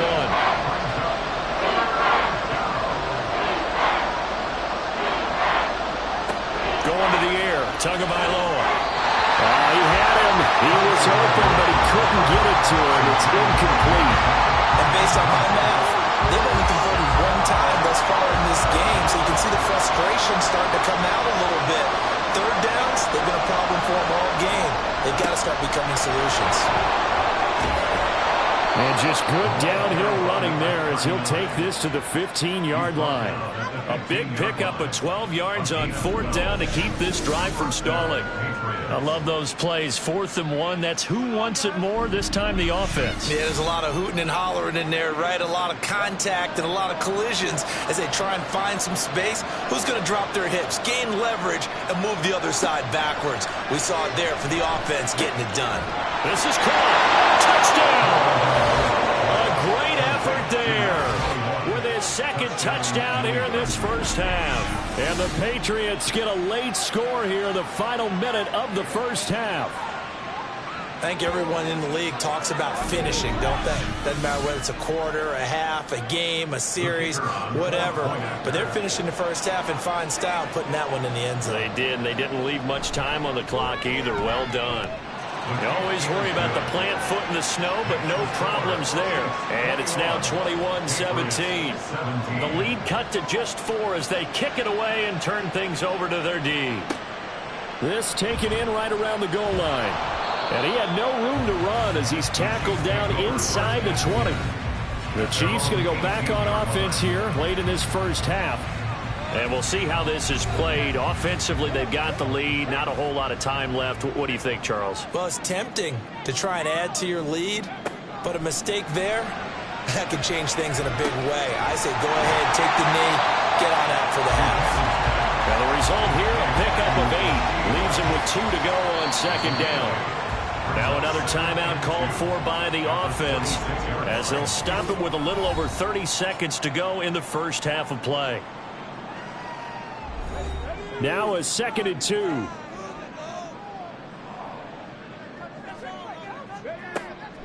Back to throw. Buchanan. Oh, first mistake for him in the ball game as it's intercepted. Picked off by Drew Sanders. And he's going to get this one to the 23-yard line. Certainly feels like the classic second guess, but let's be honest about it. They had a chance going to halftime with the lead. Why did they take a chance with a throw there? I don't understand that. Well, that's what I'm wondering. And now this defense has to try to protect that lead going into the locker room. So the Patriots coming out now. And they will begin in field goal range already as they search for a potential score.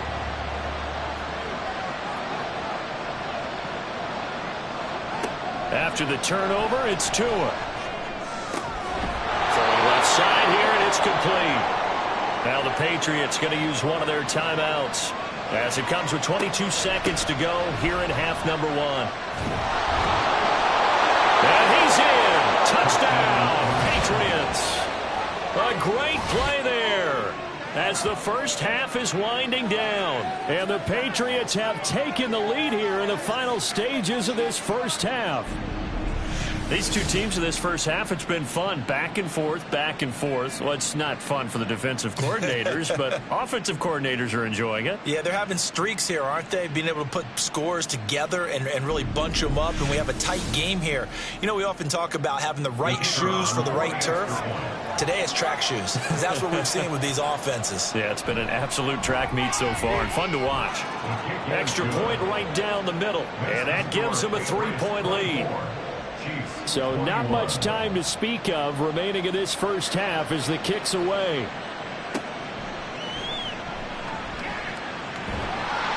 And out a little across the 25 to the 27. The KC offense out of the huddle, ready for their next drive. And with time quickly fading here in the second quarter, not sure how aggressively, offensively they want to play this. I think we'll find out just how much they trust their guys in this situation if they decide to take a shot. On 1st and 10, Buchanan. This taken in by Kincaid. And he'll go out near midfield at the 49. So with 4 seconds to go in the half, here's the field goal unit onto the field. A 68-yard attempt. And this won't get there. Won't be on line either. It's no good. Off to the right. So we've reached halftime in a wild first half. We'll take a minute to catch our breath as we'll head down to Orlando. That's where we find our man Jonathan Coachman at our EA Sports Halftime Report. Coach. All right, Brandon, thanks very much. We'll get back to you and Charles in a minute. But first, time to give the folks at home a look at what's going on around the NFL. We'll get started up at FedEx Field in our nation's capital, where it was the visiting Panthers who were able to come in and get one on the road. Sky Moore, a touchdown catch in the victory. From there, we'll head to Pittsburgh to check on the Steelers at home at Acrisure Stadium. And they were winners in that one as they take care of the visiting Denver Broncos. The Steelers keep their postseason hopes alive as the victory runs their mark to 8-6 on the year. Lastly, let's get out to Jacksonville, see what's happening with the Jaguars at TIAA Bank Field. And they were winners in that one as they defeat the visiting Tennessee Titans. Trevor Lawrence, excellent in the victory, as it's one that pushes his guys 2 games above 500. The big story thus far has really been the snow. It's made footing treacherous, and if the forecast holds, it's only going to get worse. But I can tell you as a fan, these are the games you love to watch. All right, Coach, thanks. Yeah, both teams likely to make some changes in what's been a closely fought battle to this point. Not much has changed since we left you at halftime. The snow still continuing to fall as we are back underway. And up to about the 26-yard line, just across the 25. Here comes the Chiefs offensive unit as they'll have it to begin quarter number 3. Well, Charles, we saw a pretty entertaining first half, close ball game. Remember there toward the end of the second quarter, the opposition scored to take the lead. Now we'll see if these guys can get a score of their own to regain that lead. Yeah, they want to have that type of a response, don't they? Because they want to find a way to take control of this ball game one more time. Gauntlet's been thrown down. They want to see if they're ready to answer it. Second and 2 at the 34-yard line. And this one's incomplete. To give you an idea of how accurate he's been throwing the football, we're the second half. That's just his second incompletion. Well, if he's that locked in, that means everyone's locked in, because to me it's like throwing a no-hitter in baseball. The pitcher may get the credit. A lot of people making plays behind him in the field. Now, meanwhile, a pass that should have been intercepted, but it winds up falling incomplete. Here's the Chiefs punter now, as he's on to punt for the first time tonight. And the win last week punted 4 times as this one's away. Davis now to return it. A 46-yard boot, but just 36 following a pretty decent return of 10 yards. And the Patriots take over. Now we take a glance at the offense as they work their way back out for their first possession of the second half. We have not seen much on offense here from either side these last few drives. We've hit a wall, so to speak. And have hit it hard, haven't we? Because the defenses right now, they seem to be a step ahead, don't they? beating them to the point of attack, beating them to the punch. These offensive guys, they're tinkering like crazy. What's it going to take to get back on track? Yeah, both sides searching for adjustments. And they take him down, losing yardage back at the 27. What do they have for this? 3rd and 11. Here's Tua.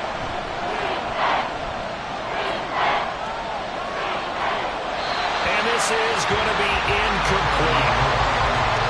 Yeah, that's a nice job there defensively to blanket those receivers on 3rd down. And as a quarterback, all you can do is just loft one toward the bench. Not too close, mind you, and live to punt the football. On 4th down, the punt team is on as this is sent away. Fielded at the 33. Nifty move. And he'll go out of bounds, it looks like, right at the 40. They'll score that a 36-yard punt. And out will come the offense as they take over.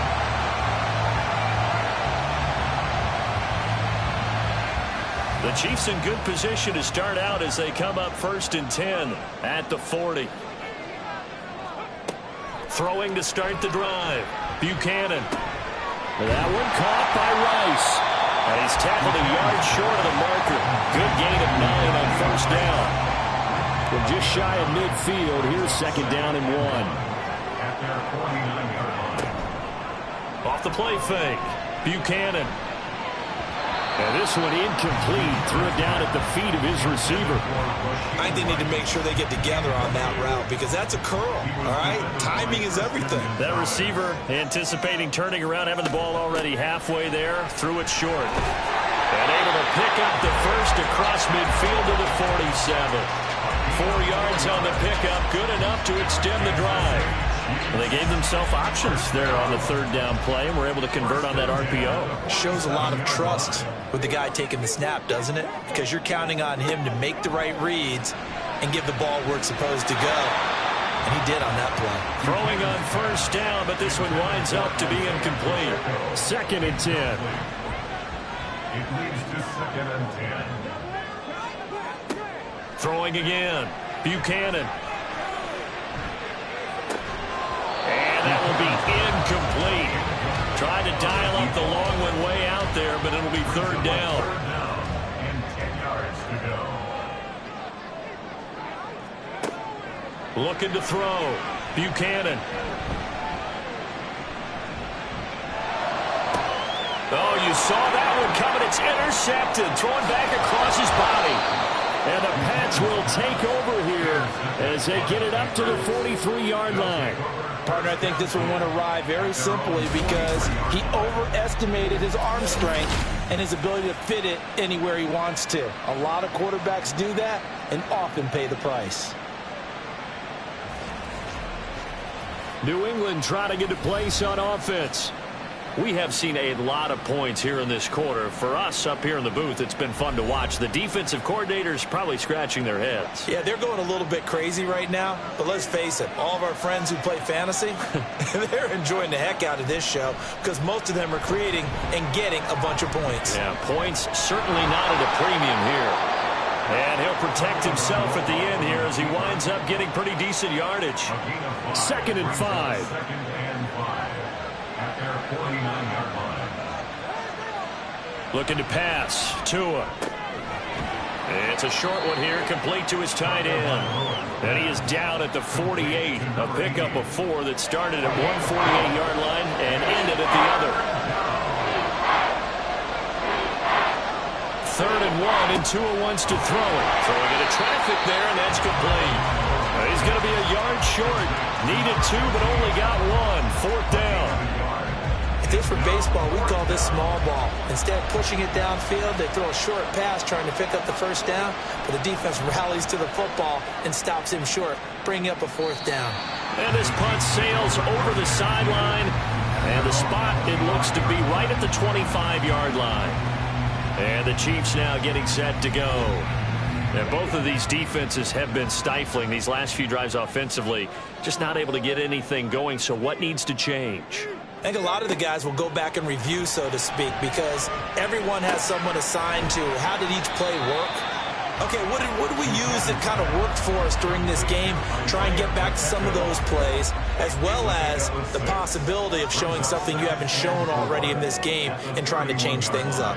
We'll see if they take the advice of Mr. Davis. To throw on second down, Buchanan. He'll check this one down to Pacheco. And he gets this up across the 35 before he's out of bounds. Line of scrimmage, the 37 on 1st and 10. A handoff now for Pacheco. And he stopped immediately there. No gain on the play. It'll be second down. No gain on the play. 2nd and 10 at the 37-yard line. Off play action. Buchanan. That'll be caught by Rice. And they bring him to the ground just shy of midfield.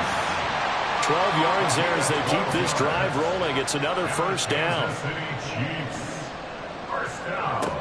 Back to throw. Buchanan. The Pats are going to get there. Down he goes. They'll wind up losing 8 on the sack there, and it's second down. But defensively on the previous play, they gave up a pretty good chunk of yardage, but right there, they got a good portion of it right back. And if we just flip it around from the offensive perspective, took a nice step forward, and how about a couple of leaps backwards after that play? They've got to figure out a big call coming up here to try and gain that yardage back. Looking to throw on second down. Buchanan. Sideline throw, it's complete. And a nice job there of keeping the toes inbounds. 7th play of this drive coming up, but a long way to go on 3rd down. Looking to throw. Buchanan. Got a man, and he hits him in stride. And he's able to take it across midfield before going out of bounds. They do get 7 out of that, but not enough to prevent a 4th down. Here's the Chiefs punter now, as he'll come on to kick this one away.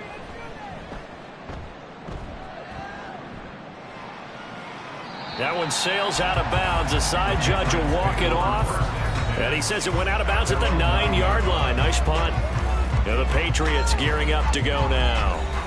The crowd may be losing just a little bit of the edge after back-to-back punts.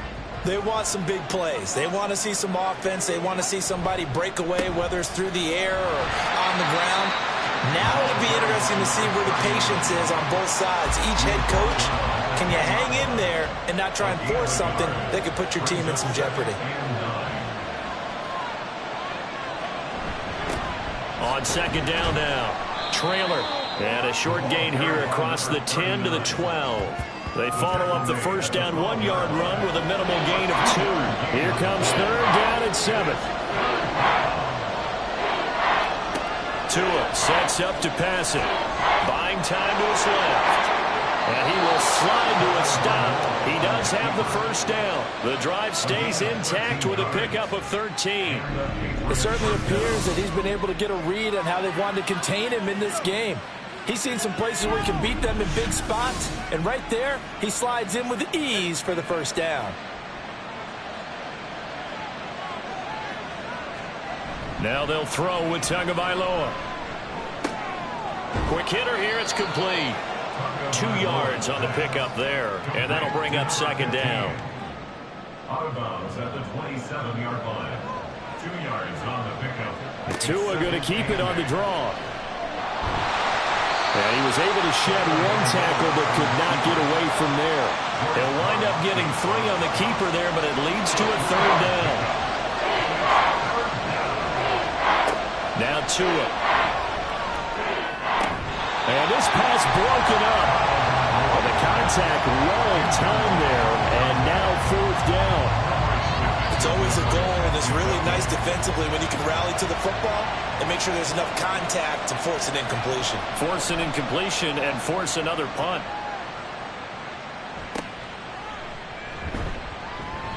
We'll call that a punt of 38 yards officially. And it will be 1st and 10 as they take over. I'll tell you, far from ideal conditions to play in, but neither offense has had much trouble. Plenty of points to go around. 1st and 10. They'll start the drive here with Pacheco. They'll get it across the 35. It'll be second down. I feel like I could see what he was thinking on that carry. He wanted to follow that big tackle through the hole. Ended up only getting 4 yards on the carry. I think he had designs on that one being bigger. Pressure comes and down he goes. They'll wind up losing 10 on the sack, and it'll lead to a 3rd and long. Pressure can come from all over when you're plotting a defensive strategy. On that particular play, it just came from the outside.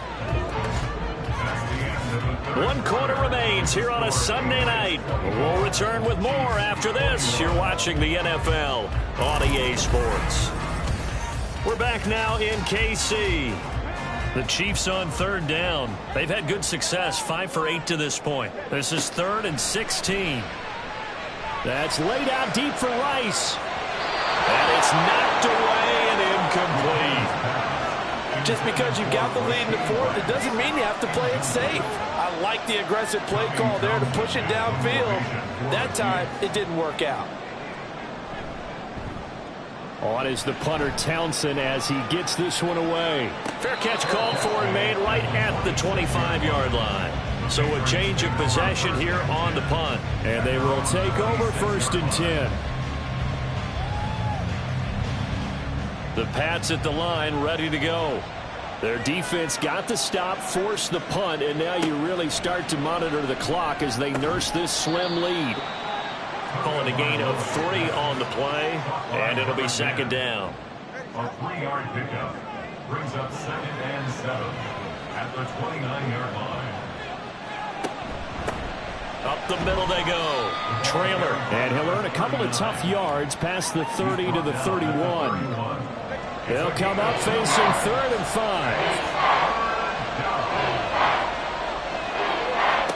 Throwing now is Tagovailoa. Completes it to Davis. And he will have a Patriots 1st down as he's able to get 8 yards there on 3rd and 5.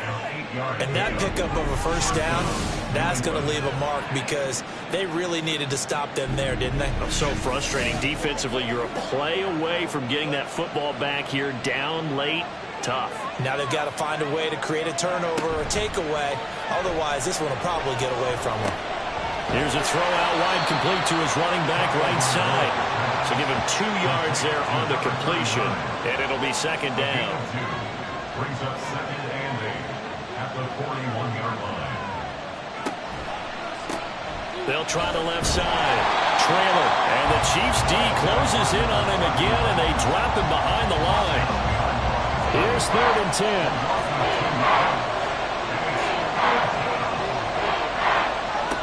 From the gun, it's Tua. An off-balance throw there, and it's going to wind up incomplete. Critical play in this football game, because if they pick up the 1st there, that clock keeps rolling. Has to be a little frustrating for them because they know that if they pick up a 1st down there and continue to eat away at the clock, really increases their chances of closing this one out. Now they're likely going to have to give the football up and sweat it out on the sideline. So possession goes over here on the punt. And the Chiefs are going to take over with a long field ahead and a 1st and 10.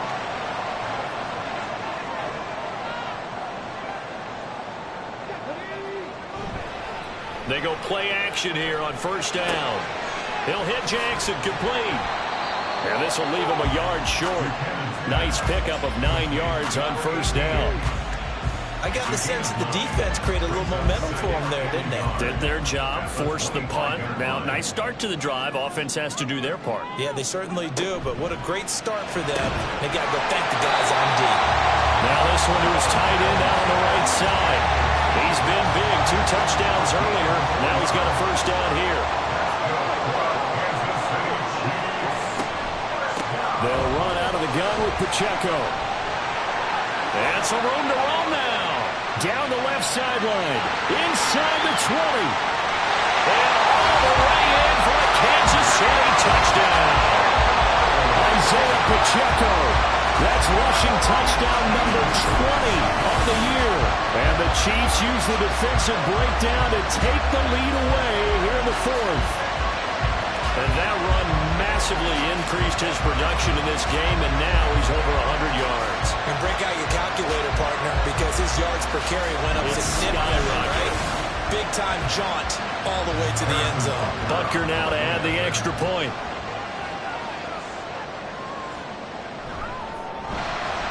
And that will make this a 4-point game. Scoring summary, 3-play drive, and a long run there in the end to top it off. And here comes a return from just beyond the goal line. And he'll be brought down shy of the 20, so the decision to bring it out of the end zone, not a good one. And now out come the Patriots. And now they'll look to answer working from behind. And remember, this offense has sputtered yet to score here in the second half. They'll need to change that here. They'll start on the ground here on first down. There on the stop was Leo Chanel.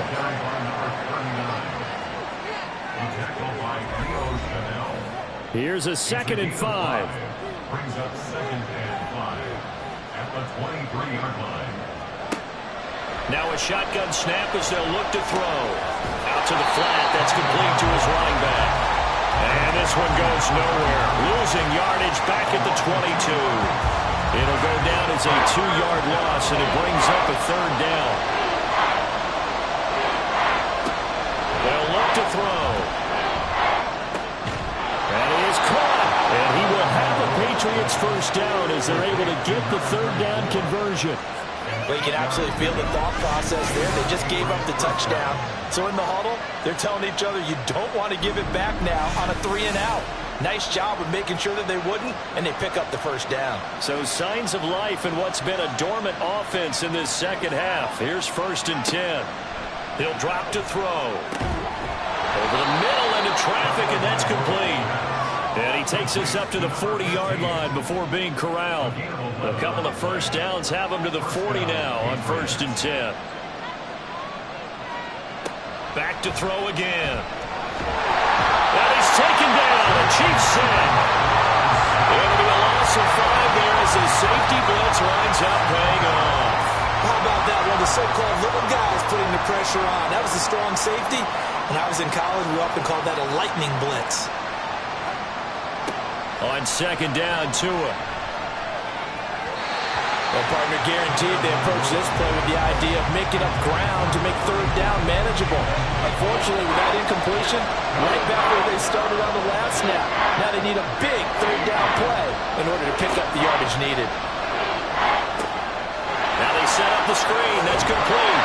And he can only get this to the 42-yard line. And that is not near enough. That one good for only 6, and it leaves him with a 4th down. The Patriots send out their punter as he'll come on to kick for a 6th time tonight.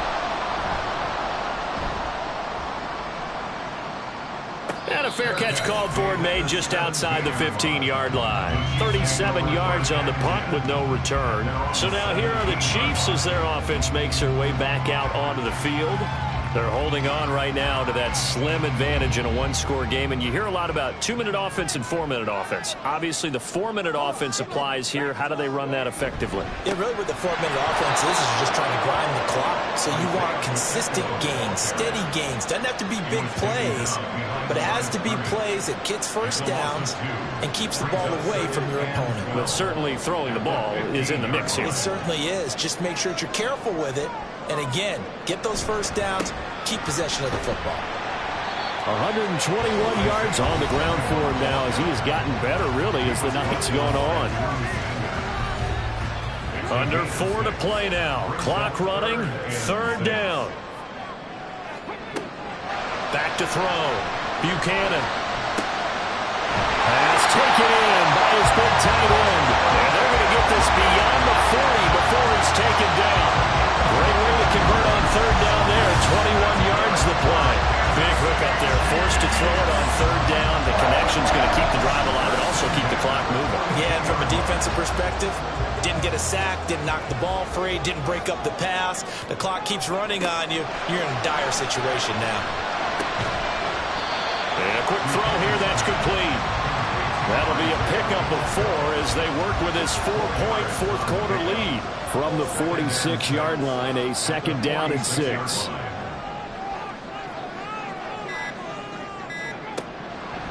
Off the play fake. Buchanan. A short throw pulled in by Kincaid. Nice play call, a little bit of play action right there. If you give those linebackers a freeze for just a split second, that's usually all the room you need in order to get it to your tight end. Fourth quarter, down to the final 2 minutes, and we've got a one-score game. So the Chiefs in possession of the ball as we welcome you back. They've got a 1st and 10 as they look to try and finish this one off. 5 points of contact necessary at this stage as they'll run on 1st down. And quickly we're going to get another stop here with 1:54 left as they call the timeout defensively. On 1st down, they go back to Pacheco. Now the Patriots will use the second of their timeouts. That'll leave them with just one remaining in this 4th quarter of play. A run by Pacheco on 2nd down. And he will have a Chiefs 1st down. And that's the one that should seal the victory. And they'll indeed take a knee.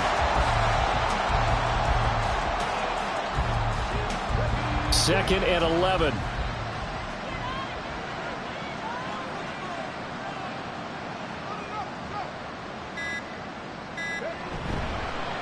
Running left to give to Pacheco. And for one of the first times tonight, he's going to be held up at the line of scrimmage.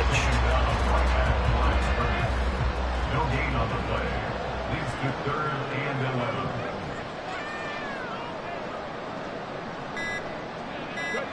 So he'll take a knee here to wrap this one up, and he's going to want to keep that game ball. He was sensational. Listen, anytime you take a knee to end a game, that means you've won it. So it doesn't matter whether it's home or on the road, but there's something a little extra special about doing it in front of your home crowd, isn't there? And the home crowd applauding. They're happy with what they've seen. Chalk this one up in the left-hand column for a win. Yeah, that's right. Head to the locker room, throw the wristbands in the crowd for the kids, your gloves, your towels. Get to share it with the home team. Well, that 2nd half, Charles, a little bit different from the first. Not only did we have the lead change after intermission, but they were able to pitch the shutout in the 2nd half and get an impressive victory. And what's the old expression? That's not quite how I saw it playing out in my head. You know they didn't expect this at all. As you mentioned, went into the half with the lead. Losing the game is one thing. Getting shut out in the 2nd half, that's a surprise. So for Kansas City, they remain in the hunt for a first-round bye as they move to 11-3 on the year. And they'll get to stay put for a few days as they'll host the Chicago Bears next week. Meanwhile, for the Patriots, they've plummeted now to 3-11. And they'll try to get back on track next week as they head up to Orchard Park to take on the Buffalo Bills. That'll do it for us. I'm Brandon Gaudin alongside Charles Davis. Thanks to our entire crew as well. We'll talk to you next time. So long, everybody.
It's Week 15 of the NFL, and this one features Chase Claypool.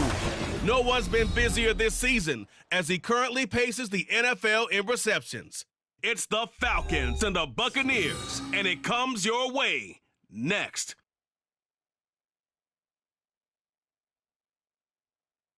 We are just a few miles from the Gulf Coast of Florida at Raymond James Stadium here in Tampa.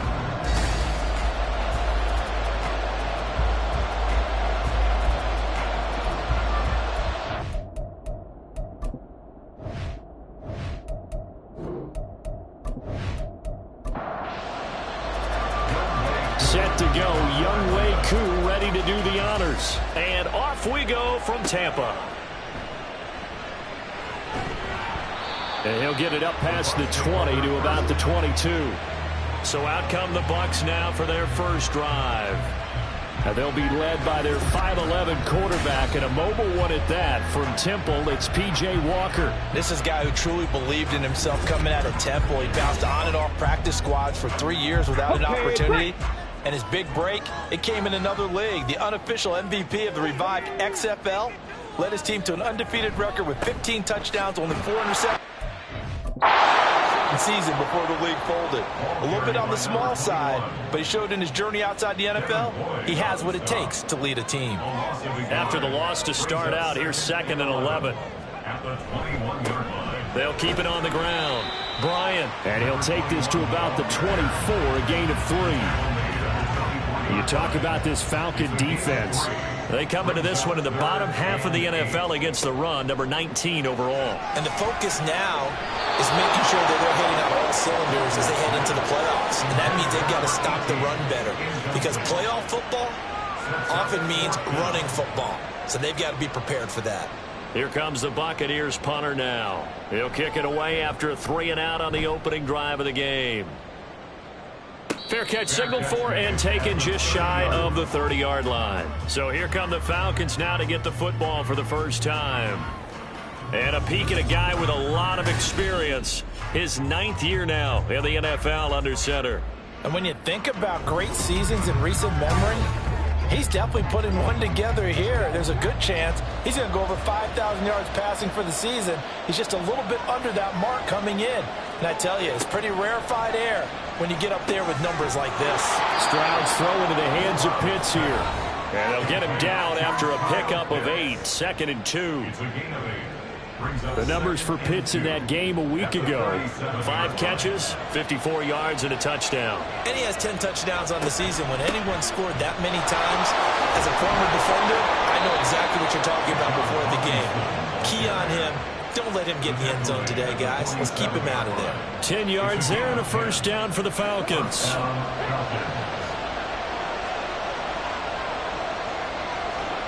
Back to throw. Here's Stroud. This one into the hands of Pitts. It's a big play there for Atlanta. 44 yards. So another on-target throw, and that last one, Charles, going to put him up over 5,000 yards passing out for the season, and that is not an insignificant number.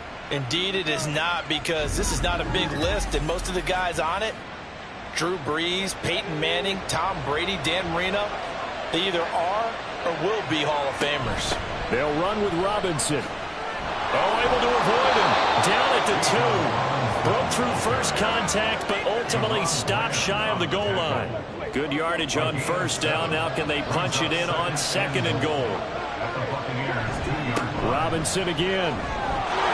And he is into the end zone for a Falcon touchdown. Bijan Robinson.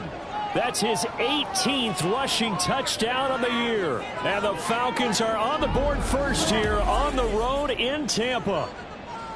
So that a great sequence for these guys to begin the ball game. They force the punt on one end, then come right down the field and score on the other. And that's a great example of leaning on each other and building a little momentum that way. How about the defense forcing the punt, turns it over to the offense with confidence, and they take it downfield and score. Following the touchdown, here's Koo to kick off. This fielded right at the goal line. And some good special teams coverage as they bring him down just outside of the 15. With the Bucs offense making their way back out on the field, let's take a look at the playoff picture, Charles, coming into the weekend in the NFC. And the last drive, their first drive, 3 and out. What changes here, if anything?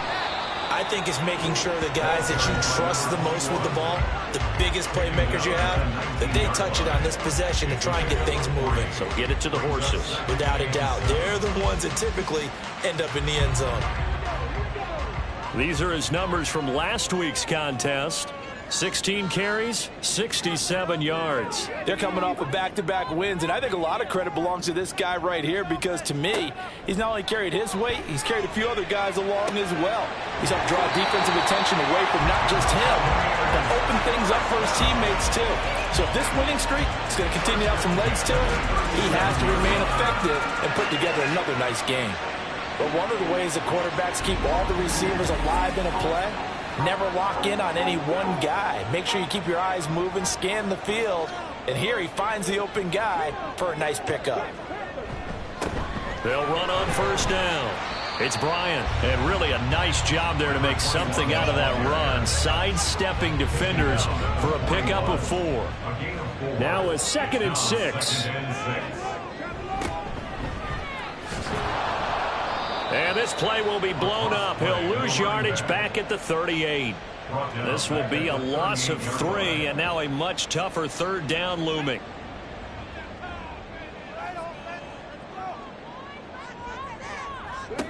To throw is Walker. Now they go screen. It's complete. And he'll be out of bounds after getting this one across the 40. 5 yards, not enough, and it'll be 4th down. Well, the good thing about covering any game I do with you is I know that there's no problem with rhythm. Now, what we're watching offensively, a little bit of a problem there. Yeah, punt on the first drive, looking at another one here. Just a little slow. You know, they were talking about a fast start, but that hasn't been the case. Yeah, and let's face it, any team we cover always talks about a fast start. That's true. But it's not necessarily going to happen just because they say so. And whether it's the script, whether it's, just what they're going through, whether they're seeing different defenses, they're going to have to figure it out as this game moves on. And complete to Drake London. And they're going to get this beyond the 40 before he's taken down. And a nice gain of 21 yards.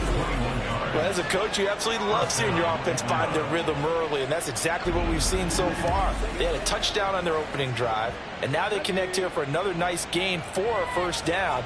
This offense is moving the ball well, exactly as he drew it up in practice. On 1st and 10, it's Robinson to the 43, 2nd down. The Falcons had 10 and 3 on the year, and they come in feeling pretty good after back-to-back victories, CD. And the offense last week, they certainly have things humming because if you can run up 40-plus points a game, you certainly take a lot of pressure off of your defense, and you're not going to lose very often. His first catch, good for 14 there and a 1st down. Barney sold the go route really well. Thought he was going deep, then curled it back inside for a nice completion. DBs love when they pump the brakes, don't they? Yeah, that's really a whole lot of fun. It's almost like you said, listen. And he's going to have to eat this one as down he goes. He'll wind up losing 3 there on the sack. Good pressure, and it's 2nd down.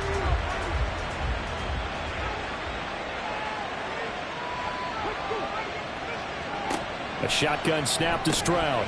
Able to hit his target, Claypool. So they'll get 8 out of that completion, and it brings up 3rd and 5 now.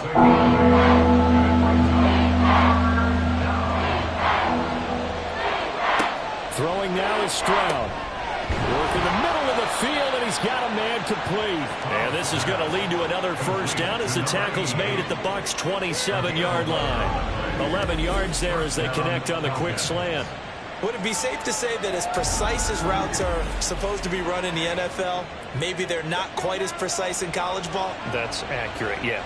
And I think we saw a college route in the NFL there. Just find the soft spot, find the dead zone, and find the 1st down. And that's what he just did. Boy, that was pretty. Sidestepping defenders on his way to a pickup of 9 yards. 2nd down and a little more than a yard here. Brings up 2nd and 1.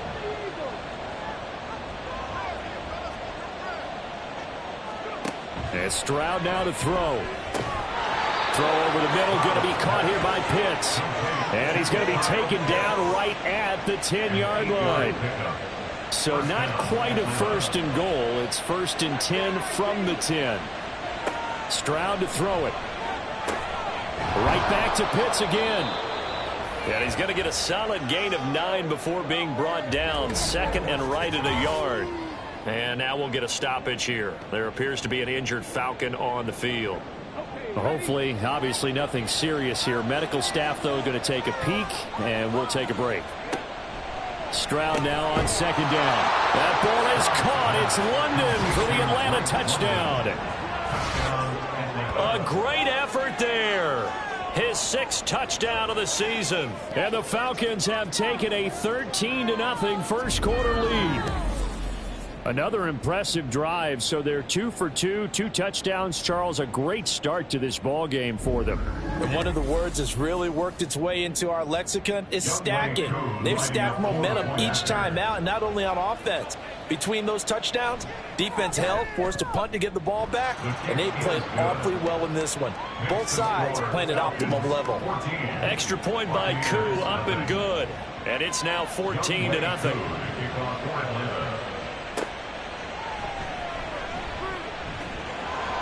And makes it across the 20 as his guys will set up shop at the 23-yard line.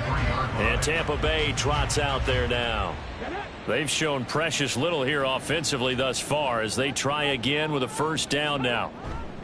They'll start this drive out on the ground. And he'll get it up to the 33-yard line. It'll be a pickup of 10 yards. And that'll make it 2nd and a foot or so. It's 2nd and inches.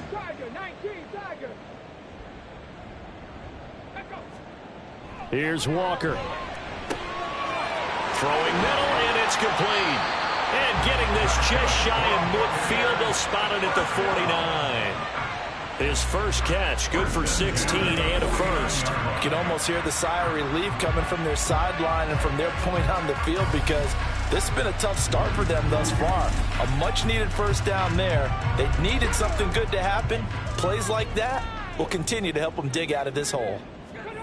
And Walker now to throw on 1st down.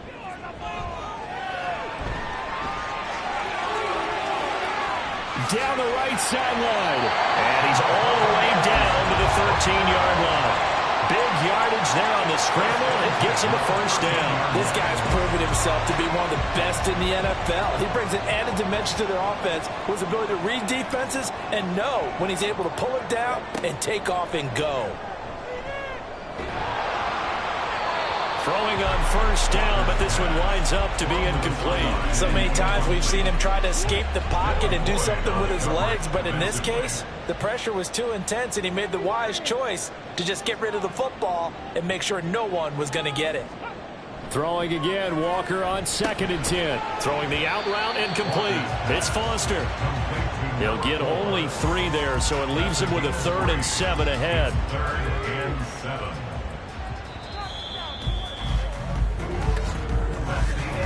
14-0 the score. This is the NFL on EA Sports.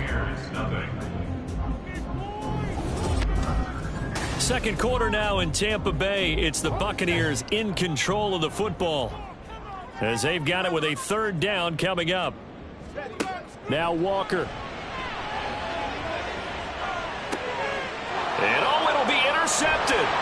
Picked off by A.J. Terrell. And the Falcons are going to get the football here as the ball will come out to the 20. And that felt like a little extra pressure on that 3rd down attempt, and their mistake cost them points because they're inside the red zone. So you know you've got at least a field goal waiting for you. And in this case, they end up with nothing. C.J. Stroud and the offense back out there. The returns on the last drive, pretty good. 7 for 7, touchdown pass. Probably take that, right? I would say so. I mean, when you're cutting them apart that way, feeling so accurate, so confident going downfield, and then able to culminate by putting it in the end zone, oh, yeah, he's feeling real good right now. Now he'll try to carry that over to this drive. 47 yards rushing for him now on just 6 carries to this point. One play has him to the 37 here for 1st and 10. Back to Robinson now on 1st down. Oh, good move. And this will be stopped at the 44. That one good for 7 yards. Well, no matter how they phrase it, staying on schedule, staying ahead of the sticks, whatever you want to call it, 7 yards on first down, that fits the bill.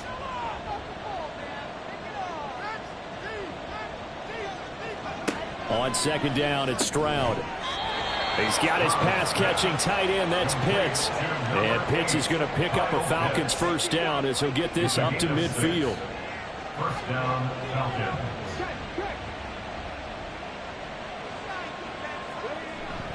Stroud off the play fake. Got his man complete over the middle. That's Robinson. And this will be stopped at the 44. That one good for 7 yards. From the 44-yard line, here's 2nd and 3. At the 44-yard line.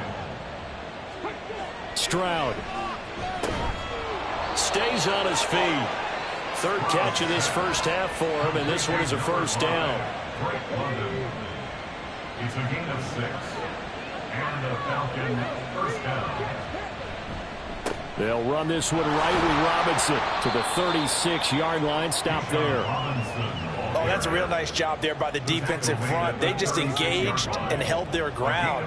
But how about the guy who made the play? We often talk about whether they take a good first step or not. Many times you just don't take any step. Just get your feet moving, get your body going. And then once he made the read, he was able to make the play. 8th play of the drive forthcoming, and they need 8 yards on third down.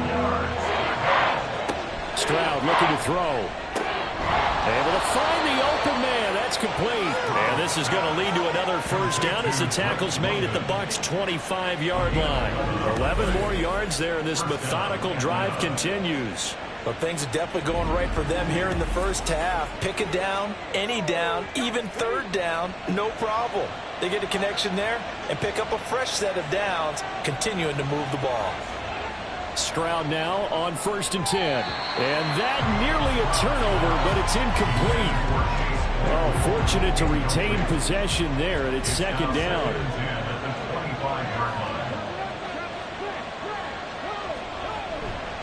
Robinson on a give right side. And he's going to be met at the line of scrimmage and taken down. Officially nothing on that one, no gain, so they're left with still 10 to go on third down. Now Stroud. He had a man open, but he missed him, and it's incomplete. You've always been very good about checking my math. Am I correct? That's the first time that it's been incomplete when they've thrown it to him? Yes, he had caught every other ball coming his way. So they feel like they've got something really good going there, and they're going to continue to go there until the defense makes an adjustment and takes it away. Well, they finally made an adjustment there. We'll see if they can build on that stop. Well, they already had the early lead, and they get the interception, Charles, and now they add 3 more with the field goal. Yeah, they're in control of how this game is playing out so far. You mentioned the early lead. Now they're expanding on it, getting plays on both sides of the ball. A winning recipe if they can keep this up. And they'll start this drive just across the 30. Pretty nice work on the return. Back now comes Tampa Bay. And we don't want to call this desperation time, especially in the second quarter, but you're down. You don't want to. Well, no, but let me finish. Okay, my bad. You're down 3 scores already. You've done nothing offensively, nothing on the scoreboard. That's not a good combination. I think you just called it. I think you just called it desperation time. I think you did. But let's face it. You mentioned this to me in a break earlier in the game. The energy level hasn't been there right from the start. We've noticed that they've got to find a way to get on their toes and start punching instead of retreating, to use a boxing analogy. And able to get this one across the 45 before he's brought down. It's a gain of 11, and the Bucs have a first down. Those are the types of run, Charles, that they say this first-year running back can provide a lot more of in the future. He made it look easy, didn't he? Picking up that first down. Some have described him as a diamond in the rough with a lot of polish, nice little bumping. This guy could be one of the top backs going forward. This offense finding its legs now. Here's another 1st and 10. Now a handoff up the middle. Bryant, and he'll work this forward for about 3 at 2nd down. Well, these two division rivals, the schedule maker gave them a couple of second-half meetings this year. They met for the first time back in Week 11, and it was the visiting Bucs who came away victorious, so they'll look to claim the season series with a win here in Tampa. So give them 5 yards there on the pitch and catch, and it makes it 3rd down and 2 yards to go. Walker now. He's got his target. That's complete. And he is going to have a Bucs first down as they get 5 there on 3rd and 2. They brought in the heavy set on 3rd down, and that usually means running play. But we have seen them throw out of that formation. And sure enough, they snuck the tight end out on that one. Wound up hitting him for a first down. And a hard-working run here as he's got it inside the 20, down to the 17. And hold on here, because on that last run, it looks like we have a player who was shaken up. The medical staff will attend to him, and we will step aside. So from the 17 now, here's a 1st and 10. They'll try the left side. Graham. And he'll get 7 yards from the 17 to the 10 before he's taken down. Facing a 2nd and 3. Ball on the 10. Brings up 2nd and 3 at the 10-yard line. To throw is Walker. And it's caught. And the Bucs are going to be set up with a 1st and goal on a pass play that moves them all the way down to the 1. 1st and goal, and they got to be thinking a chance to get right back into this football game. They'll try to run this one in. And he's in. Touchdown, Buccaneers. Taking it in from a yard out. And the Bucs get a bit closer. Well, this has not been the greatest of first halves to this point. They've been pretty well dominated in all phases of the game, so this was an important drive just to show they can move the football and finish. And now they're on the board here on the touchdown run. Now they'll line up to kick the extra point.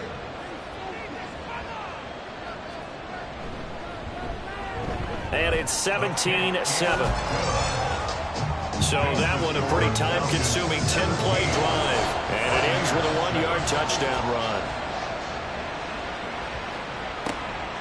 From a couple yards deep, he'll bring it out of the end zone. Oh, good-looking return set up here. And they got to be pleased with this. He brings it all the way up to the 40-yard line. Bijan Robinson leading the offense out for another drive. And he's well on his way to a 100-yard game. He's already more than halfway there. We're only in the 2nd quarter.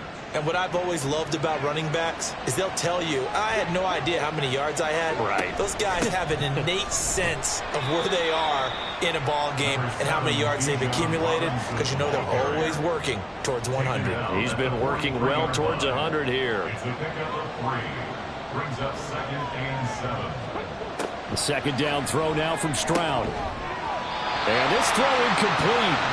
And the defender all over him that time, but it's going to lead to 3rd down.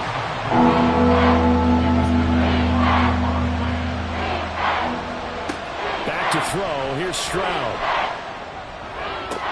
Pass to the sideline and pulled in. Yeah, he's going to be out of bounds, but not before he takes it inside the 40. Starting to rack up the yardage here in this first half. 5 catches now and a first down. And that's how you pick up a first down. Not only does he make the catch, but has enough body control to get his feet down inbounds, toe tapping and dragging to make sure he gets it done. So here's a 1st and 10 at the 38. Out of the gun, they give to Robinson. And a short gain there down to the 37-yard line. Credit him with a 1-yard gain there to make it 2nd and 9. 2 minutes remaining in this first half of football. So from the 37, here's 2nd and 9. Here's Stroud. And that is incomplete. They're going for a receiver there. Already has 1 touchdown in this first half. The second one not to be. Where their headspace is, though. I mean, I really like the thought process, right? You got a guy who's already scored 1, right? You want to go back to him, continue the hot hand, and make them adjust to you defensively. I like what they were trying to get done, even though they weren't successful. And they are able to stop him, but he does take it all the way to the 2. They're able to convert on 3rd down, and that sets up a 1st and goal. And the offense is saying to itself right now, if only they were all this easy, because he was wide open. And once he made the catch, plenty of room to work his way downfield. That was a breakdown on the defensive side of the ball, one that they want to fix immediately. Robinson, touchdown Falcons. And always a good first half when you can hit pay dirt twice. And it never hurts to have that good feeling as the game moves on. Just think about halftime. If that's all he gets, he'll just sit there at the half and think, all right, 2 already. I can get some more. And it'll be encouraging his offensive line to create some space. Coup for the extra point.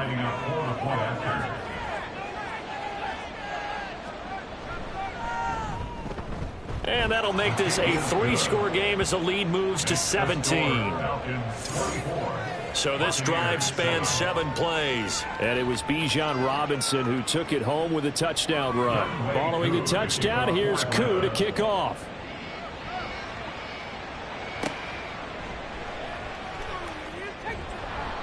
And he returns this to the 22.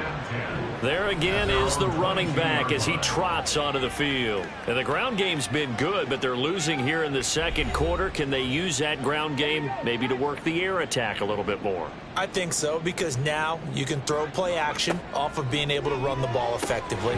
And oftentimes you might want to just swing your back out of the backfield and get the ball in his hands in open space. And just don't get totally away from running it, because some of these runs now, they may pop bigger as the game goes along. Yeah, they've been good with the run so far. 1st and 10 here. You know, if they could just get 3 out of this, there's something about narrowing it to a 2-score game at half that makes it feel like much less of an obstacle. Oh, he's got a man wide open, complete. And he's going to get this all the way down inside the 35. 33 yards that time. Well, as my dad would say sometimes, I'm just scratching my head here trying to figure out what was going on there defensively. How did you lose him in the middle of the field? If you're going to lose a receiver, make sure it's someone on the short side of things, not deep downfield, that can hurt your defense. 1st down, Walker. And that is incomplete. Oh, the coverage a little too good there, and it's 2nd down. Brings up 2nd and 10.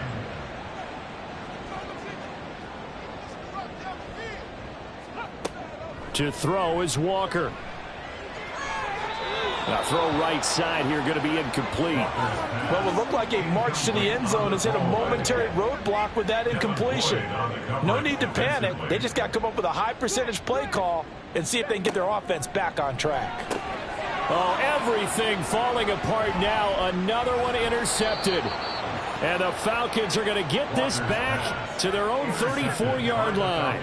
Boy, we've seen a lot of mistakes here this first half, and another there on the interception. Yeah, they're certainly starting to pile up, aren't they? Because, let's face it, we expect a miscue here and there, but they're already down 3 scores and still giving the ball away. If they want to get back into this one, they've got to take care of the ball, because right now the way they're playing doesn't say a whole lot for their chances. And they're just going to run it here up the middle. And an anxious moment or two there, but they do get him down. Now a timeout taken. Perhaps a chance for one more quick play and then another timeout if they hurry. We'll see. Now whistles and a timeout with 3 seconds left in the first half. 2nd down and a run by Robinson. And this will go as a short gain on what will be the final act of this first half. So we have reached halftime now with the visiting Falcons out on top. As we send you a stone's throw away across I-4 to Orlando. There standing by is Jonathan Coachman, ready with our EA Sports Halftime Report. Coach? Okay, Brandon, time for a sprint to the finish, as it's time to get you caught up with what's happening around the NFL here in a pivotal Week 15. We'll kick things off up at FedEx Field, an NFC battle between Carolina and Washington. And it's the visiting side who have the lead in that one. Jahan Dotson. A good game there. From there, we'll head to Pittsburgh to check on the Steelers at home at Acrisure Stadium. And as you see, they are currently all tied with the visiting Denver Broncos. Lastly, let's get out to Jacksonville. See what's happening with the Jaguars at TIAA Bank Field. And that one, all tied.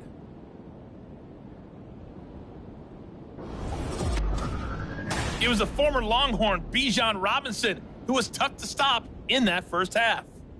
He chipped in a couple of touchdown runs as he was running with determination right from the word go. All right, Coach, thanks very much. Fine work as always as we welcome you back for quarter number 3. The Falcons back to receive. They've got the lead, and they'll get this football as the second half gets underway. From a yard or two deep, here comes a return. Sheds off the tackle. And a good return as he'll be stopped just shy of the 30-yard line. The Falcons offense ready to get going to begin this third quarter. But Charles, for them, pretty good first half on the ground. They had some success running the ball in quarters 1 and 2, and they've got the lead. Now a chance to expand upon that lead here with their first drive in the third quarter. Yeah, believe it or not, you and I have noticed that this great game of football has shifted towards pass first, run second. So for me, it's really nice to see some of these teams keeping the ground game as a big component of their offense, and it's working pretty well for them now. And let's face it, they can continue to do damage with it. And in addition, it sets up the pass game really well for them, too. And he'll be taken down, but not before he gets into enemy territory. Back-to-back good plays have him on the move on first down. A shotgun snap to Stroud. Hitting London coming across the field. And he'll go down, but not before getting this inside the 30. 5 catches for him in that first half, and that's number 6 that we just saw, and also a first down. Whatever the discussions were at halftime to try to slow down this offense, it has not worked to this point. Yeah, I have a vision right now of everything that was discussed at the half just being torn in shreds or being erased off of the Microsoft Surface tablets because none of it is working. They are really locked in on offense. And finally, down he goes as they work it inside the 10 to the 7. 106 yards rushing for him now with a couple of touchdown runs to boot. Yeah, another good run there. He's been such a big part of their success here this afternoon. And that last carry, it puts him over 100 yards now for the day. Now a throw to the end zone on first down, but it winds up incomplete. Great coverage down in the end zone. He's scanning the field, looking. No one ever came open. So in the end, he makes the best decision and just fires it over the end line. And he's got it. A touchdown saving tackle there. Now it's 3rd and goal.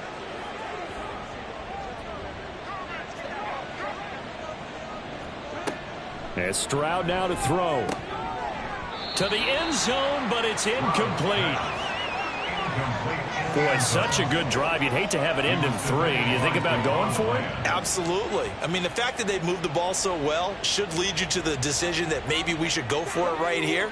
Also, as a head coach, show some confidence in your team. Let them know you think they can go get it. Stroud. Oh, that's into a double team, and it's intercepted. And the Bucs are going to get the ball back on the turnover as they hold on 4th down. So it was a drive that had real promise here to begin the third quarter, but ultimately derailed by the INT. And that was the position you wanted to be in. Coming out to start this third quarter, get a nice drive going, looking for the end zone. Possibly got a little bit too greedy right there. Here comes the Buccaneers offense. They get their first reps of the second half. They take over here following the interception. That's the good news. The tough spot is the spot that they're in. That's inside the 5 in the shadow of their own goalpost here. 1st and 10. They give him 4 yards there. It'll be 2nd and 6. 4 yards on the pickup. 2nd and 6. Now Walker. And his throw here's incomplete.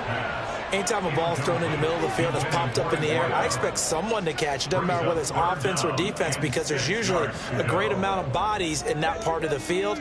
In this case, no one came up with it.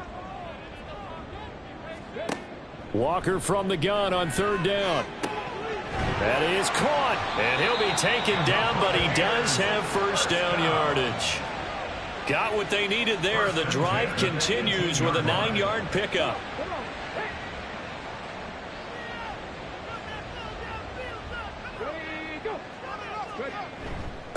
On first down, it's Bryant, and he'll take this one up to about the 23. 5 yards on the carry. Good pickup on first down. Now 2nd and 5. They'll keep it on the ground. Bryant And he'll wind up losing yardage here back at the 21-yard line. It'll be a loss of a couple on the play, so now third down coming up.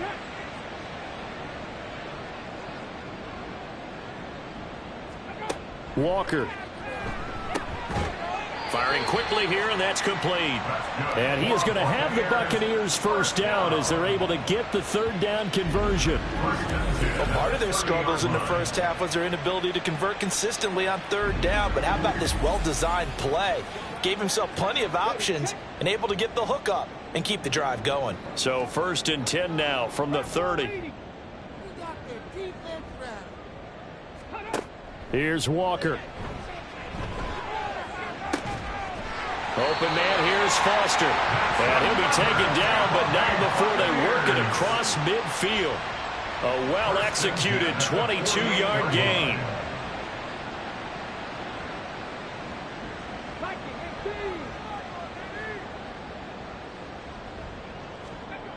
Looking to throw.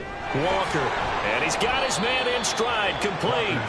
And he's corralled at the 40, but not before picking up 8.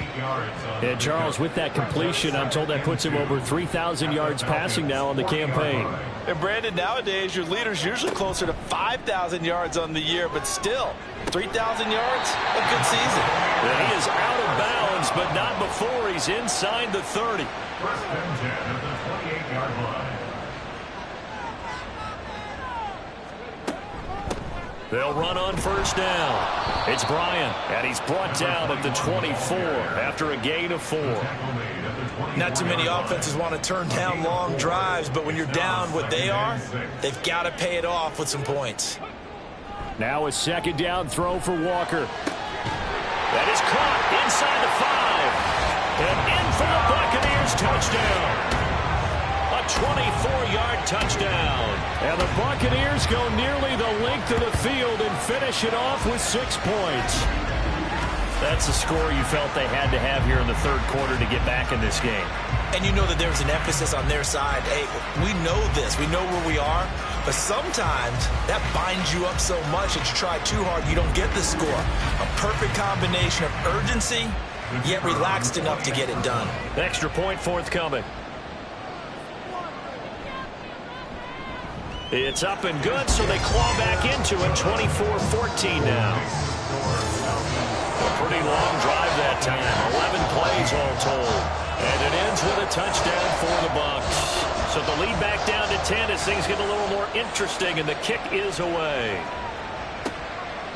And no effort to bring this one out. It's a touchback. Atlanta now coming out on the field. This now a 10-point game, so things tightening a little bit after that last score.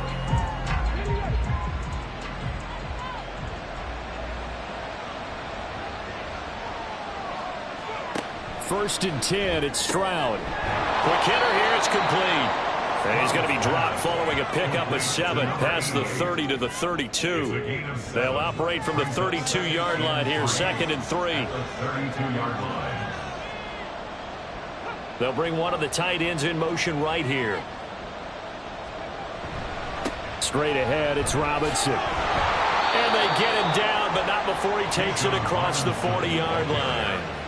A gain of 10 as they look to add on to this 10-point lead. He continues to be effective running the football, a big reason that they have the lead. And I love one of the quotes that I read about him where he said of himself, I love it when a team just hops on my back and I just carry them along. Oh, he tried to fit it in on the slant, and it's intercepted. Now inside the 25. And he is not quite going to make it all the way in. They'll mark him down right about the 1-yard line. So that changes things. You get the interception, and then to boot, a good return tacked on. And really it was down to him versus the quarterback on the return, and that's one you would think the defender would win. But a nice job there of seeing the play all the way to the end and making the tackle by the QB. Now the Buccaneers offense gets ready to head back onto the field. And really, you can't have a better situation than this. First and goal at the 1. Now they'll bring one of their tight ends in motion right. They'll try and run for it on first and goal. And he's into the end zone for a Tampa Bay touchdown. His 7th rushing touchdown on the year, number 8 overall. And the Bucs take the forced turnover on defense and convert it into 6 points. A strong run there, boy, when he gets it, especially around the goal line, like a bull in a china shop. And none of us ever want to confront that bull in any china shop, do we? Any more than we want to confront him. Got behind his pads, ran with power, and got into the end zone. What an asset around the goal line, a guy like that. It's almost like a safety blanket, isn't it? When all else fails, hand it to this big back and let him power his way forward. Extra point splits the uprights, and that cuts the lead to 3, 24-21. And he'll just sit on this one as their drive will start at the 25. Atlanta regains possession of the football. Pretty important third-quarter drive for them. Momentum has sort of shifted the other direction after that last touchdown as they nurse this small lead. And from the 25, they work this to the 29, a gain of 4. Well, they did throw interceptions on their last 2 drives, so no surprise at all they decided to start it with a running play. I'm actually a little bit surprised, though, that they got as much out of it as they did. Yeah, decent little gain. Well, they get to Stroud, nowhere to go, and he goes down. And going to Bucs is a 7-yard loss on the sack, and it's 3rd down. Not an easy spot here. We'll be in search of 13 yards to try to pick up the first.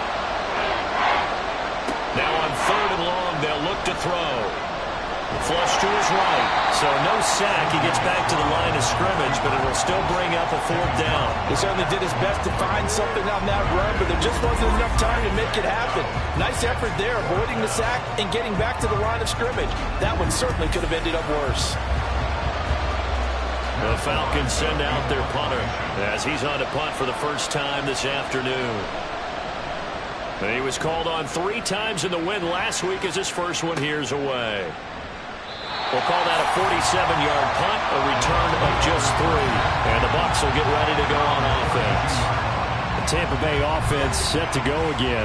They've gotten right back in this ballgame after a very sluggish first half. Back when you played after a bad half in the locker room, is it usually the coaches or sometimes the players who are the most vocal? It's usually the coaches, but I do remember one time in particular where the coaches started to talk about what they wanted us to do in the second half, and a couple of leaders stepped forward and said, "Coach, we've got this," and pretty much ushered them out, and they delivered the halftime message.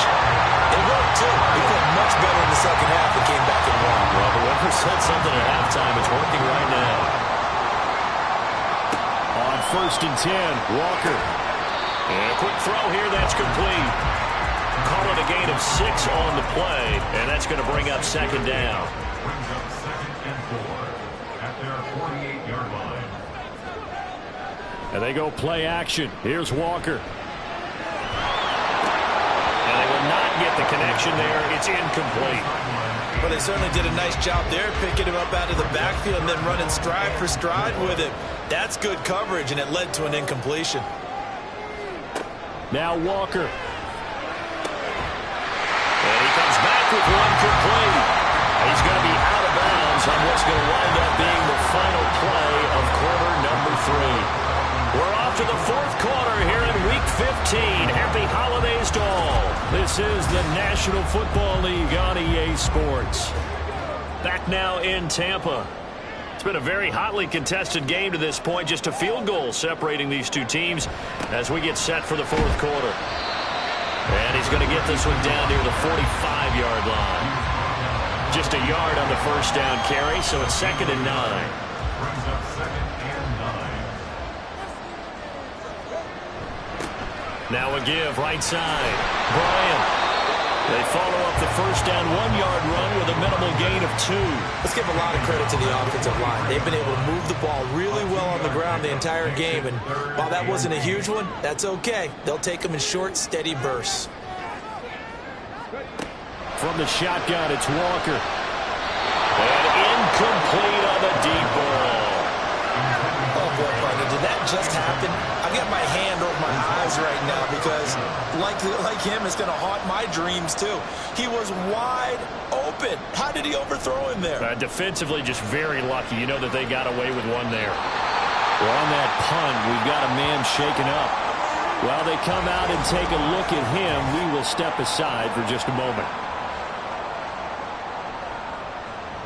Okay, break.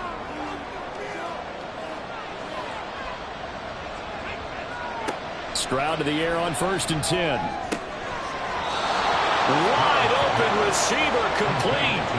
First play of the drive, a success, 19 yards. And these guys certainly are not hiding what their intention is. They're absolutely showing it. They're definitely not going to sit on this lead here in the 4th quarter.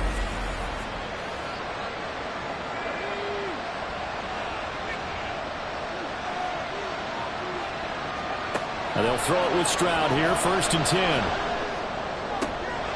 He's got him in, complete. And they'll get this well past midfield before being stopped just before the 35. 34 yards to gain that time, another 1st down. When they've needed a play this year, he's certainly been the guy to deliver it. As this season has gone on, he's been awfully consistent and sometimes spectacular. So how about that for a chain mover? They're all the way down inside the 40 now for 1st and 10. Robinson up the middle.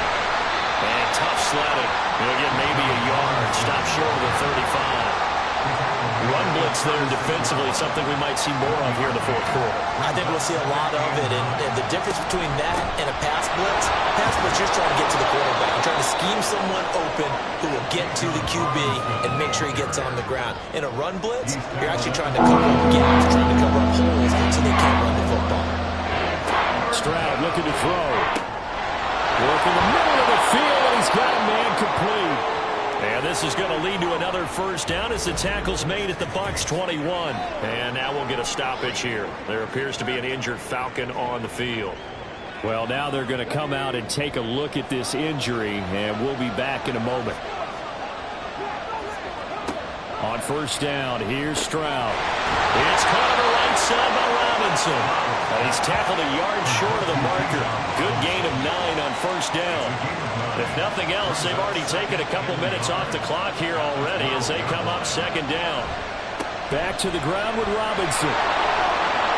And he'll take it into the end zone. Touchdown, Atlanta.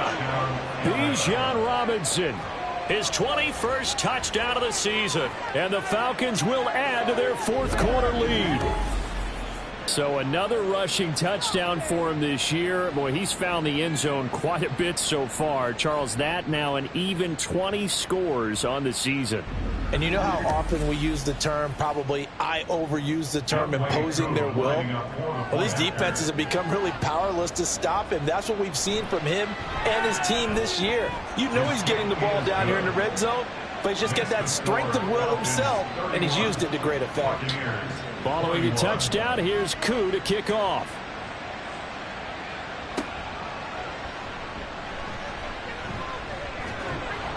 And he'll be tackled just shy of the 25. And Tampa Bay trots out there now. And you figure after giving up that last touchdown, they trail by 2 scores here in the 4th quarter. This drive becomes very critical.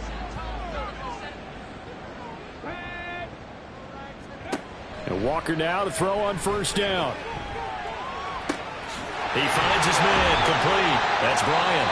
And they're going to have this across midfield and inside the 45. A gain of 32 that time. And here's a spot where this offense says, we got to start making something happen. We're down 2 scores. It's the 4th quarter. We've got to start moving with some urgency. And here's a big play that gives them a ray of hope that they can get back in this one. So the big play gets him across midfield now for 1st and 10. To throw is Walker. And that one drops down, incomplete. Good coverage there, forced the ball free, and it's 2nd down.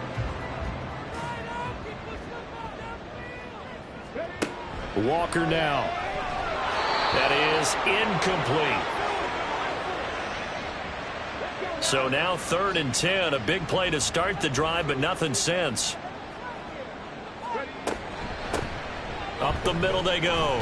It's Bryant, and he's going to come up a few yards short of the first. They get him to the ground at the 37. A good pickup there, 7 yards, but it brings up 4th down. So the field goal unit is on the field, as this is a big spot right here. This from 54 yards away.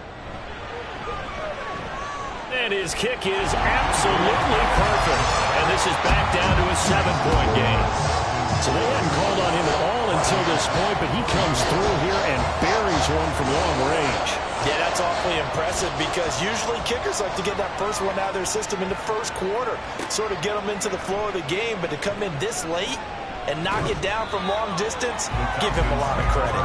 And ultimately cannot get this out to the 25-yard line as he's dropped at the 23. About set to begin their next drive, the Falcons offense at the line. The field goal we just saw has this now at a one-score game. And on this side of the football, things are getting pretty tenuous, a little stressful. Blood pressure up a little bit, you think? I think up a lot of it. Could you imagine taking the pulse right now? It might be like a jackhammer out there on that side of the ball. But here's what the deal is. I think what we've observed is a team that's been playing not to lose as opposed to playing to win. And they've got to get back to that. And that means opening things up again, being a little more free in what they're trying to get done on offense.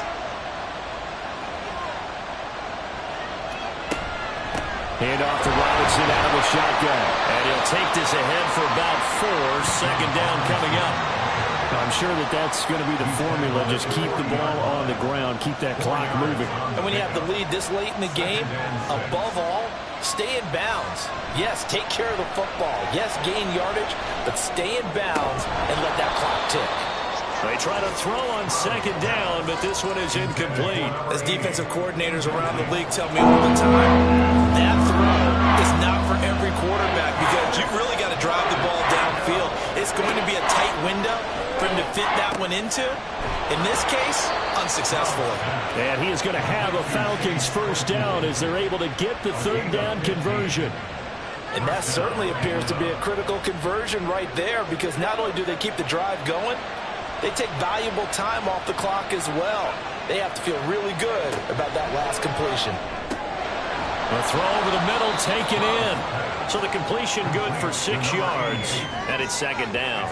Well, if you do read man coverage, Brandon, the drag route's a pretty good one to run against it because you're running away from people on it. Robinson, he'll try the left side. And for one of the few times here today, this run's not going to go anywhere. No gain on the play that time, and they look to convert on what will be a 3rd and 4.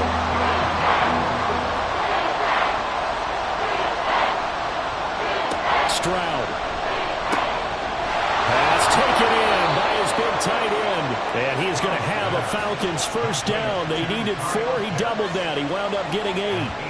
He's been the go-to guy. They needed a big play there on third down. Went his way. It worked out. Doesn't matter whether they've scouted it or that they think he's going to get the ball. He has a knack for finding his way open and completing the connection.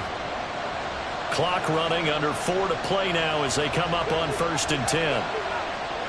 Now Stroud. This to Pitts, and he's got him. Touchdown, Atlanta. Kyle Pitts, an 11-yard touchdown. And the Falcons are closing in on a 3rd straight win as they widen the gap further here in the 4th quarter. You got to figure down by the goal line. This is where a tight end earns his money in the high traffic area. And he's able to work free in the middle of the end zone and grabs that one for a touchdown. Coup now for the point after.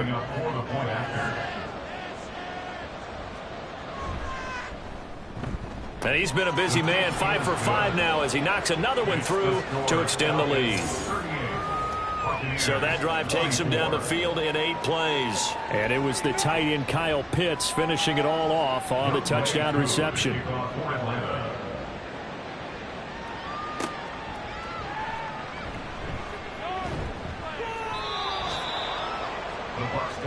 Here comes the Tampa Bay offense now heading back out onto the field.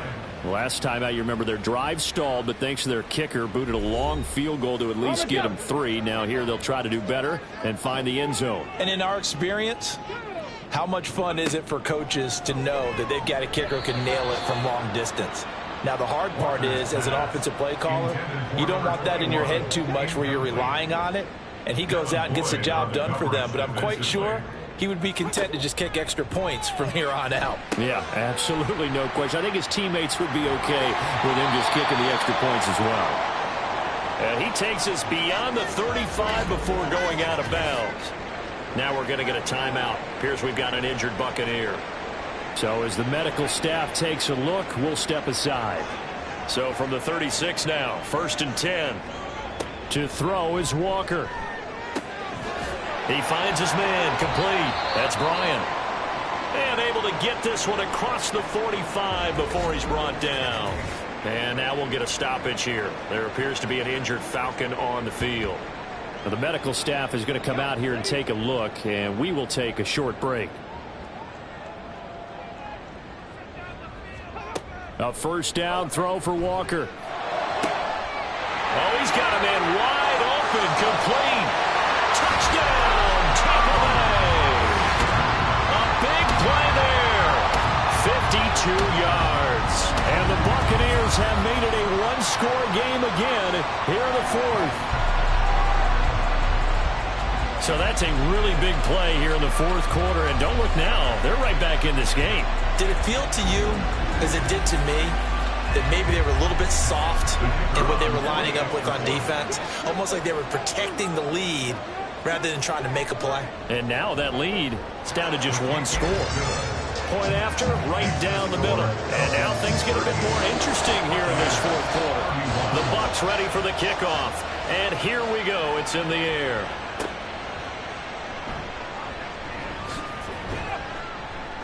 And he takes this near the 25. Just a little pass there. Call it the 26. The Falcons offense set to go. After the touchdown we just saw, we have a brand new ball game. And now look at the situation. You've got plenty of time on the clock. Defensively, they have 3 timeouts. So do you run the football here or do you throw it? I think you have that full conversation with your offensive unit, and you tell them, here's the situation.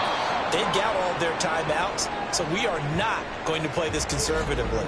We've got to attack them. We've got to make them use those, gain the ground that we need in order to put this game away. If you think we're just going to run it 3 times and punt it, you've got another thing coming. Yeah, and by the way, also the 2-minute warning in play, so essentially 4 timeouts left. They have to be aggressive here.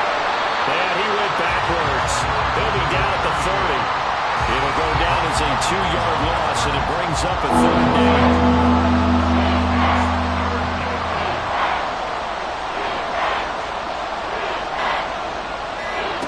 Stroud to throw it.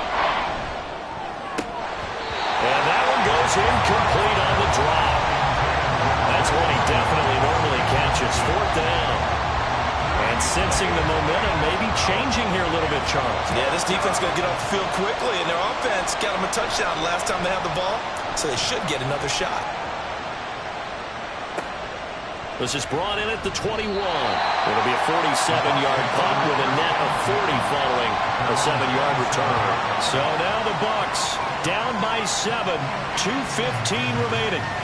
A 4th straight defeat looming on the horizon, barring a comeback here as they've got it with a 1st down. 1st down, Walker. Throw left side, complete to Foster.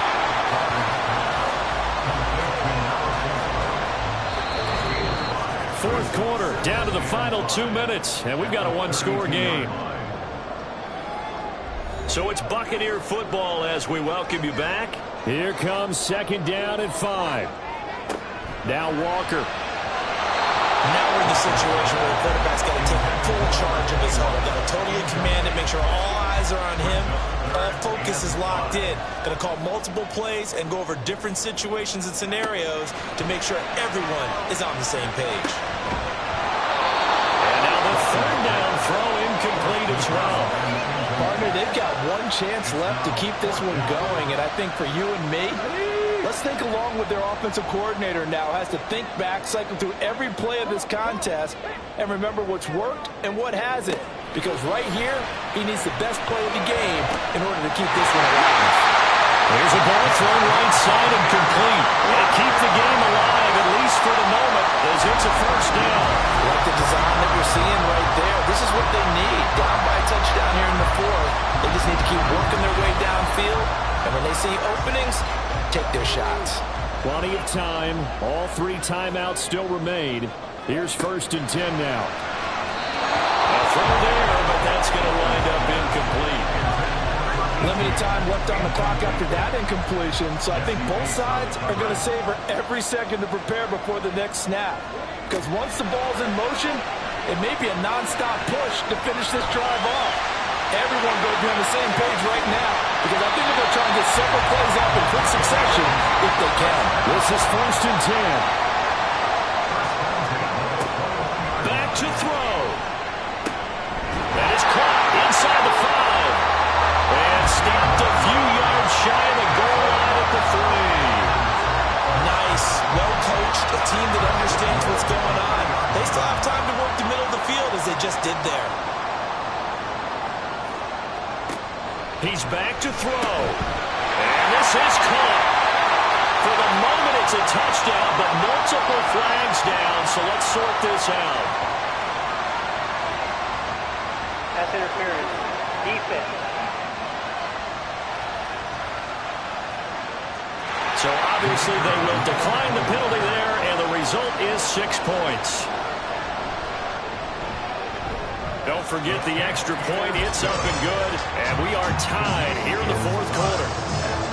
This one, all we could have asked for. All tied, final minute as the kick's away here. And with time a factor here late, he'll just take a knee, and they'll start things out at the 25. And here now come the Falcons. Well, partner, here it is. They've got the chance to win the game. You'd have to think they need to get it near the opposite 40 to have a chance to kick a game-winning field goal. We'll see what they can do. And you're right about that, because if they look at it in macro, that's what it looks like. But I think in micro, the head coach has already asked the special teams coach, what is he feeling? What does he think? Where does he want the football? What's the yard line we have to get? And he's already relayed that to his quarterback and his offense. They know what the goal is. Now the key, can they get there? 2 timeouts still available in this final minute. It's 1st and 10 now. Here's Stroud.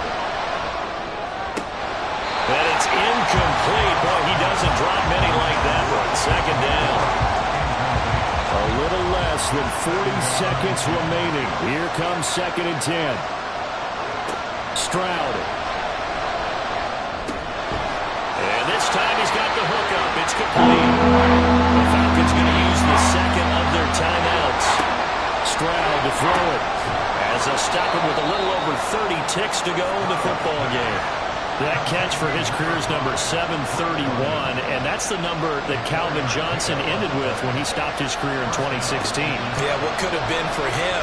So maybe now what we'll see is someone else continue to elevate their game and put this number well in his rearview mirror. I think 800, not out of line here. Simple drag route here, lined up out left and tried to work his way back across the field. You probably saw me twitch there, partner, because I think he wanted the ball a little bit sooner. By the time he looked it in, defender was right on him. And the clock will now stop as a timeout is called with 5 seconds left. Younghoe Koo, all eyes fixated on the kicker. They'll spot it at the 40. It's a 50-yard kick for the win. And the 14-year trusty veteran able to knock it through. And it's celebration time on that sideline as they have taken the lead in the final seconds. So what a finish here. They maneuver to the outskirts of his range, Charles. He steps up, drills it from long distance. That was no gimme. I like that expression, outskirts of his range. Look, the kickers that I've met, all they want is a chance. And I think he knew this one was good the second it left his foot. Well, this one, partner, was fun down to the very end. They got the points late, right before the whistle. Then the ensuing kickoff. They were hoping for magic on the other side, but couldn't get that spark. Fun if you won, and fun for us, because we got to watch it and call it. That magic that you were talking about didn't occur at the end, but what a game all the way through. So for the Falcons, they remain in the hunt for a first-round bye as they move to 11-3 on the year. And they will head back home next week. Meanwhile, for Tampa Bay, their slim playoff hopes are gone now as they fall to 5-9. And they'll be on the road next week for a matchup with the Carolina Panthers. And for Charles Davis and our entire crew here at EA Sports, I'm Brandon Gaudin saying so long, everybody.